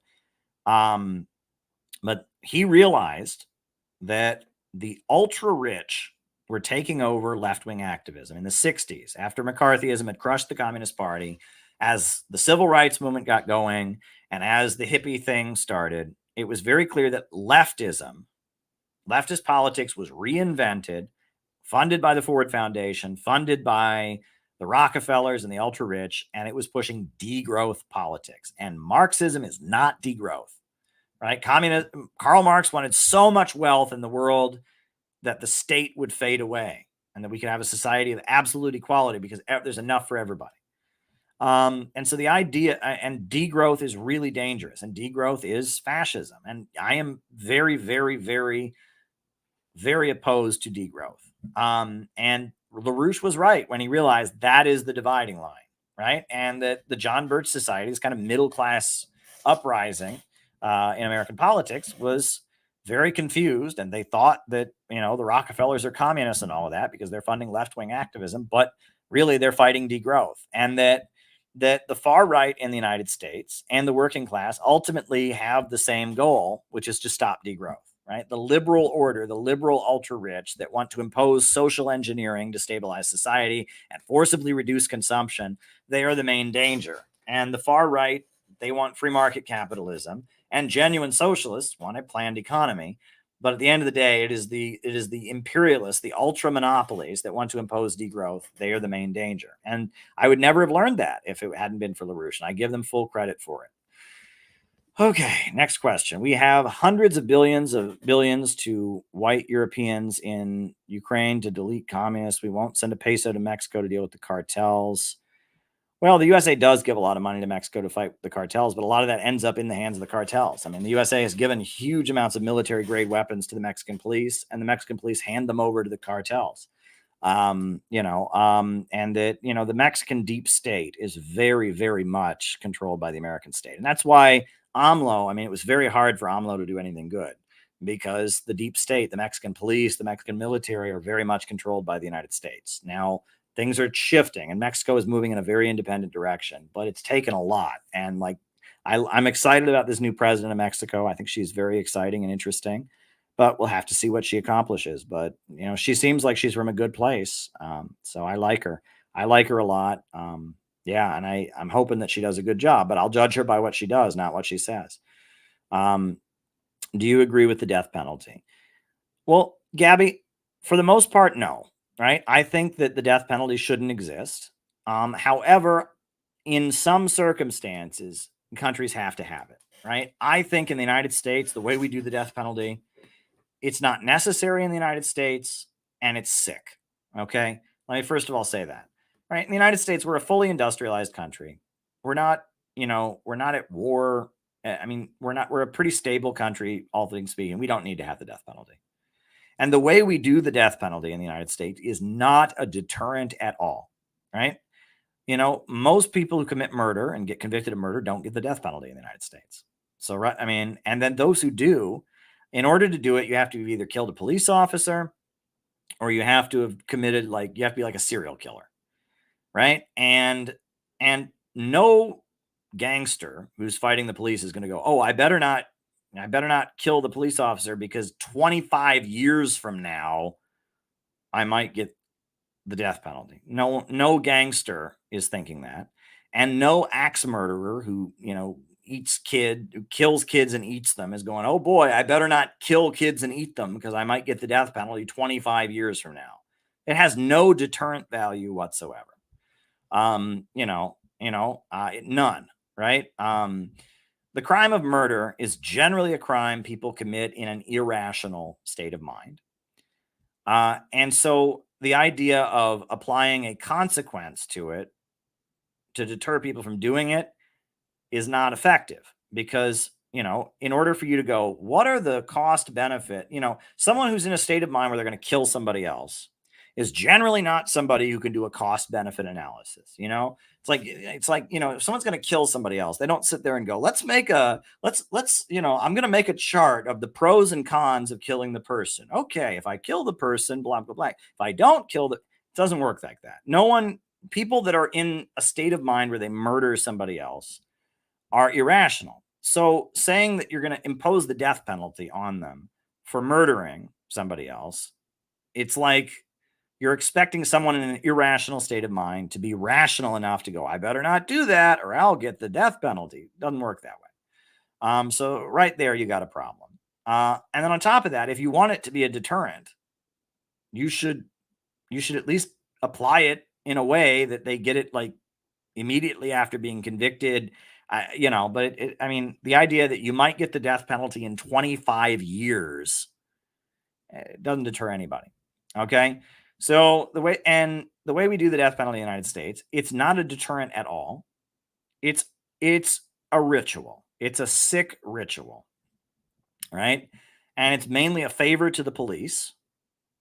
You know, it's like we want to tell cops, hey, we think you're so important that if somebody kills you, we will spend all kinds of money. It costs way more to kill somebody, by the way, than it is to keep them in prison for life, because the court procedures and the drugs they use, the death penalty is way more expensive, right? So we're going to spend all kinds of money and go through all kinds of difficulty to kill this person because we want cops to know that we think they're very important. That's not healthy, right? With all due respect to law enforcement, you shouldn't go out of your way to have a very dehumanizing ritual, a very dehumanizing ritual punishment in order to please one constituency. I don't buy that. Now, that said, there are some countries that have to have the death penalty, right? One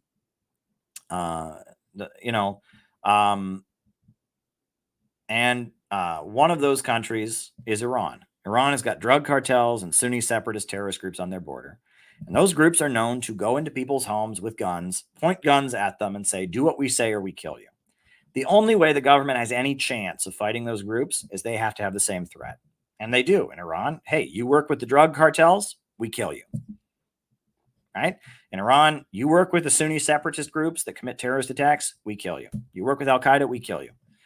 Well, that's an effective deterrent, right? If people think, oh, if I work with these people, I'm going to get killed, you're less likely to work with them. And if these groups are routinely pointing guns at people's heads, you have to have the same kind of threat. And in China too, right? They've got Uyghur groups that are trying to, Muslim extremist groups, the knife attack groups. They've got drug gangs, drug importers. The drug trafficking has been historically a big problem for China. Not anymore since the communists have been in there. It's a very different story, right? Again, you point the gun, you sell drugs in China, we kill you. People won't sell drugs. It actually makes sense. Now, I would prefer that they not have that, but in the circumstances that they're in, right? If Iran got rid of the death penalty, Iran would be overthrown in 2 weeks because the people that want to overthrow them have no problem killing people, right? I mean, China's in a little bit more of a secure position, but they're fighting against very vicious drug cartels that they need to have the threat of the death penalty against them. So, some countries are in circumstances that it makes sense for them to have the death penalty, but I don't like it, right? And ideally, I would like those countries to develop to the point to become stable enough they don't have to have it. And I think there's no reason for us in the United States to have it. We should abolish it. Almost every other industrialized country, Western capitalist country in the world has abolished the death penalty. And so I don't think that the death penalty is healthy. And the way we do it is very unhealthy in the United States. I'll just say that. I mean, it's nobody even thinks it's a deterrent, right? So why are we doing it? Why are we doing it, right? Oh, thanks, Steve. Why are we doing it? You know what I'm saying? If no one even thinks it has any deterrent value, why are we doing it? Right. And there's something satanic about the rituals around the death penalty. Okay. And that's one thing I'll say for communist governments, right? Communist governments, the death penalty is pretty straightforward. China, you commit the crime, we take you out and shoot you, right? In Stalin's Russia, you're found guilty of whatever, we take you out and shoot you. But not in America and not in Britain. And the way capitalist governments implement the death penalty, there's a whole very sick, satanic, macabre. You're going to get your last meal, and then we're going to take you to this place, and we're going to have a prayer beforehand, and then we're going to read this statement, and the victim's family gets to sit over here, and your family gets to sit over. The whole thing is sick. It's completely sick. Okay? It's really, really sick. All right? And I could say more about it, but I'm not going to. I hope that answers your question, Gabby. All right, next question. What did Dan Kovalik say at the UN? We're going to show it on here. I wanted to show it tonight, but it's not on YouTube yet. As soon as I can get the video, we're just going to show it on here, John. Dan is a friend of mine. Dan liked my tweets and retweeted it. Glad you liked the answer, Gabby. And yeah, I don't believe in the death penalty. But I have a nuanced view. I understand. One day you should do a reaction video to the Lynn Marcus Abba Lerner debate. That's a very good debate, and thank you for posting those links, John. It's 2:08 a.m. and I can't do that tonight, but that is a good debate, and I would encourage people to go listen to the LaRouche Abba Lerner debate. I've listened to it. Abba Lerner was an economist at Queens College, and Lyndon LaRouche, when he was still a Marxist in the early years of the National Caucus of Labor Committees, he debated him.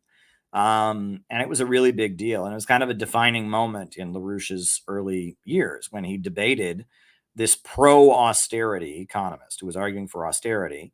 And I guess he got Abba Lerner to say, like, to basically, he got Abba Lerner to, reluctantly, like, admit something good about Hitler or something. Like, it was weird because Abba Lerner is Jewish, and he's, a liberal, but he was pro-austerity. He was pro-cuts in public spending. He was pro-degrowth.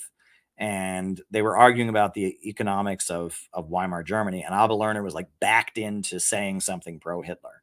You listen to it, you can kind of understand the LaRouchian view. The LaRouchian view is an influence on me. It's not the only influence, though, I take from LaRouche opposition to degrowth. I take, the historical progress, the understanding of the roots of the synthetic left and what makes them dangerous, etc., and the divisions in the ruling class. And, I think there's good things you can take from LaRouche, but I'm not a LaRouche member. I'm not a LaRoucheist. I don't agree with LaRouche on a number of things, a number of points. I listen to not classical music all the time. I still do the classical music in the morning and at night before I go to bed because I do believe it's good for you, but I question some of that. LaRouche people, I've made plenty of videos about what is LaRoucheism, where do I disagree, what do I take from it? And in chapter 4 of this textbook, there's a whole section called, the case of Lynn Marcus, where I talk about LaRouche, what we can learn from it, but what we cannot learn from it. So I've talked about that. I've given my answer. Yeah, but the Abba Lerner debate, it's worth listening to. I recommend it. I would put it in like an educational place. Maybe, I wonder if we could put that in the library of the CPI. We could put a link to it, perhaps in the media section or something. I think it would be good to point people towards that because it would open their minds, I think, right? Again, economics is really, really important. I do recommend that people read Dialectical Economics by Lynn Marcus LaRouche. I also recommend people read Low Wage Capitalism by Fred Goldstein. I recommend people read The Future is Up to Us by Nelson Peary. Economics, it's all about economics. It's all about economics. Okay. Economics it's all about economics. Okay. And if your Marxism is not about economics, it's not Marxism. All right. And this cultural Marxism stuff, queer theory, and, women's studies and all of that. I mean, there's value in a lot of that, but it's not Marxism. If you're not talking about economics, you are not talking about Marxism. You are not talking about socialism. You're not talking about communism. All right. Well, let me just say that, right? A lot of people think various things they do not like are communism. If it's not talking about economics, it ain't communism. All right. It's like people are like, oh, I don't like the trans movement. It's communist. How? Well, Karl Marx said this about No. If it's not talking about economics, it ain't communism. And people say, oh, well, how can North Korea be communist when they don't have gay pride? It's like, it's about economics, and it's just, if you're not talking about economics, you're not talking about socialism, you're not talking about communism. You maybe can draw from Marxist analysis, which, these people do and all that. But if you're not talking about economics, you have left communism and socialism. Okay. You have, and people who believe in communist and socialist economics can have all kinds of other views on different issues. Yeah. So there you go. There you go. All right, folks. It is 2:12 a.m. We're at 3 hours in. This was a great stream. I hope people got a lot out of this. I enjoyed it. I'll be back tomorrow night. Sunday, we've got like a 5-hour thing premiering that people can watch. I hope people enjoy it. It's been fun talking to all of you. It's summertime and You know, hey, I've got my windows open. Don't have air conditioning in this room of the house. But it is what it is. I'll be back tomorrow. I wish you all the best. We'll show Dan Kovalik on here tomorrow. Dan is a friend, good friend of mine. Met him in Russia most recently. He was an election observer with me. He's a good guy. So, all right, cool. We're going to put on the closing music. All right. Good times. Good times. New upsurge in the struggle against U.S. imperialism is now emerging throughout the world. Ever since World War II, U.S. imperialism and its followers have been continuously launching wars of aggression. But the people of various countries have been continuously waging revolutionary wars to defeat their aggression. And while the danger of a new world war still exists, and the people of all countries must get prepared, revolution is the main trend in the world today.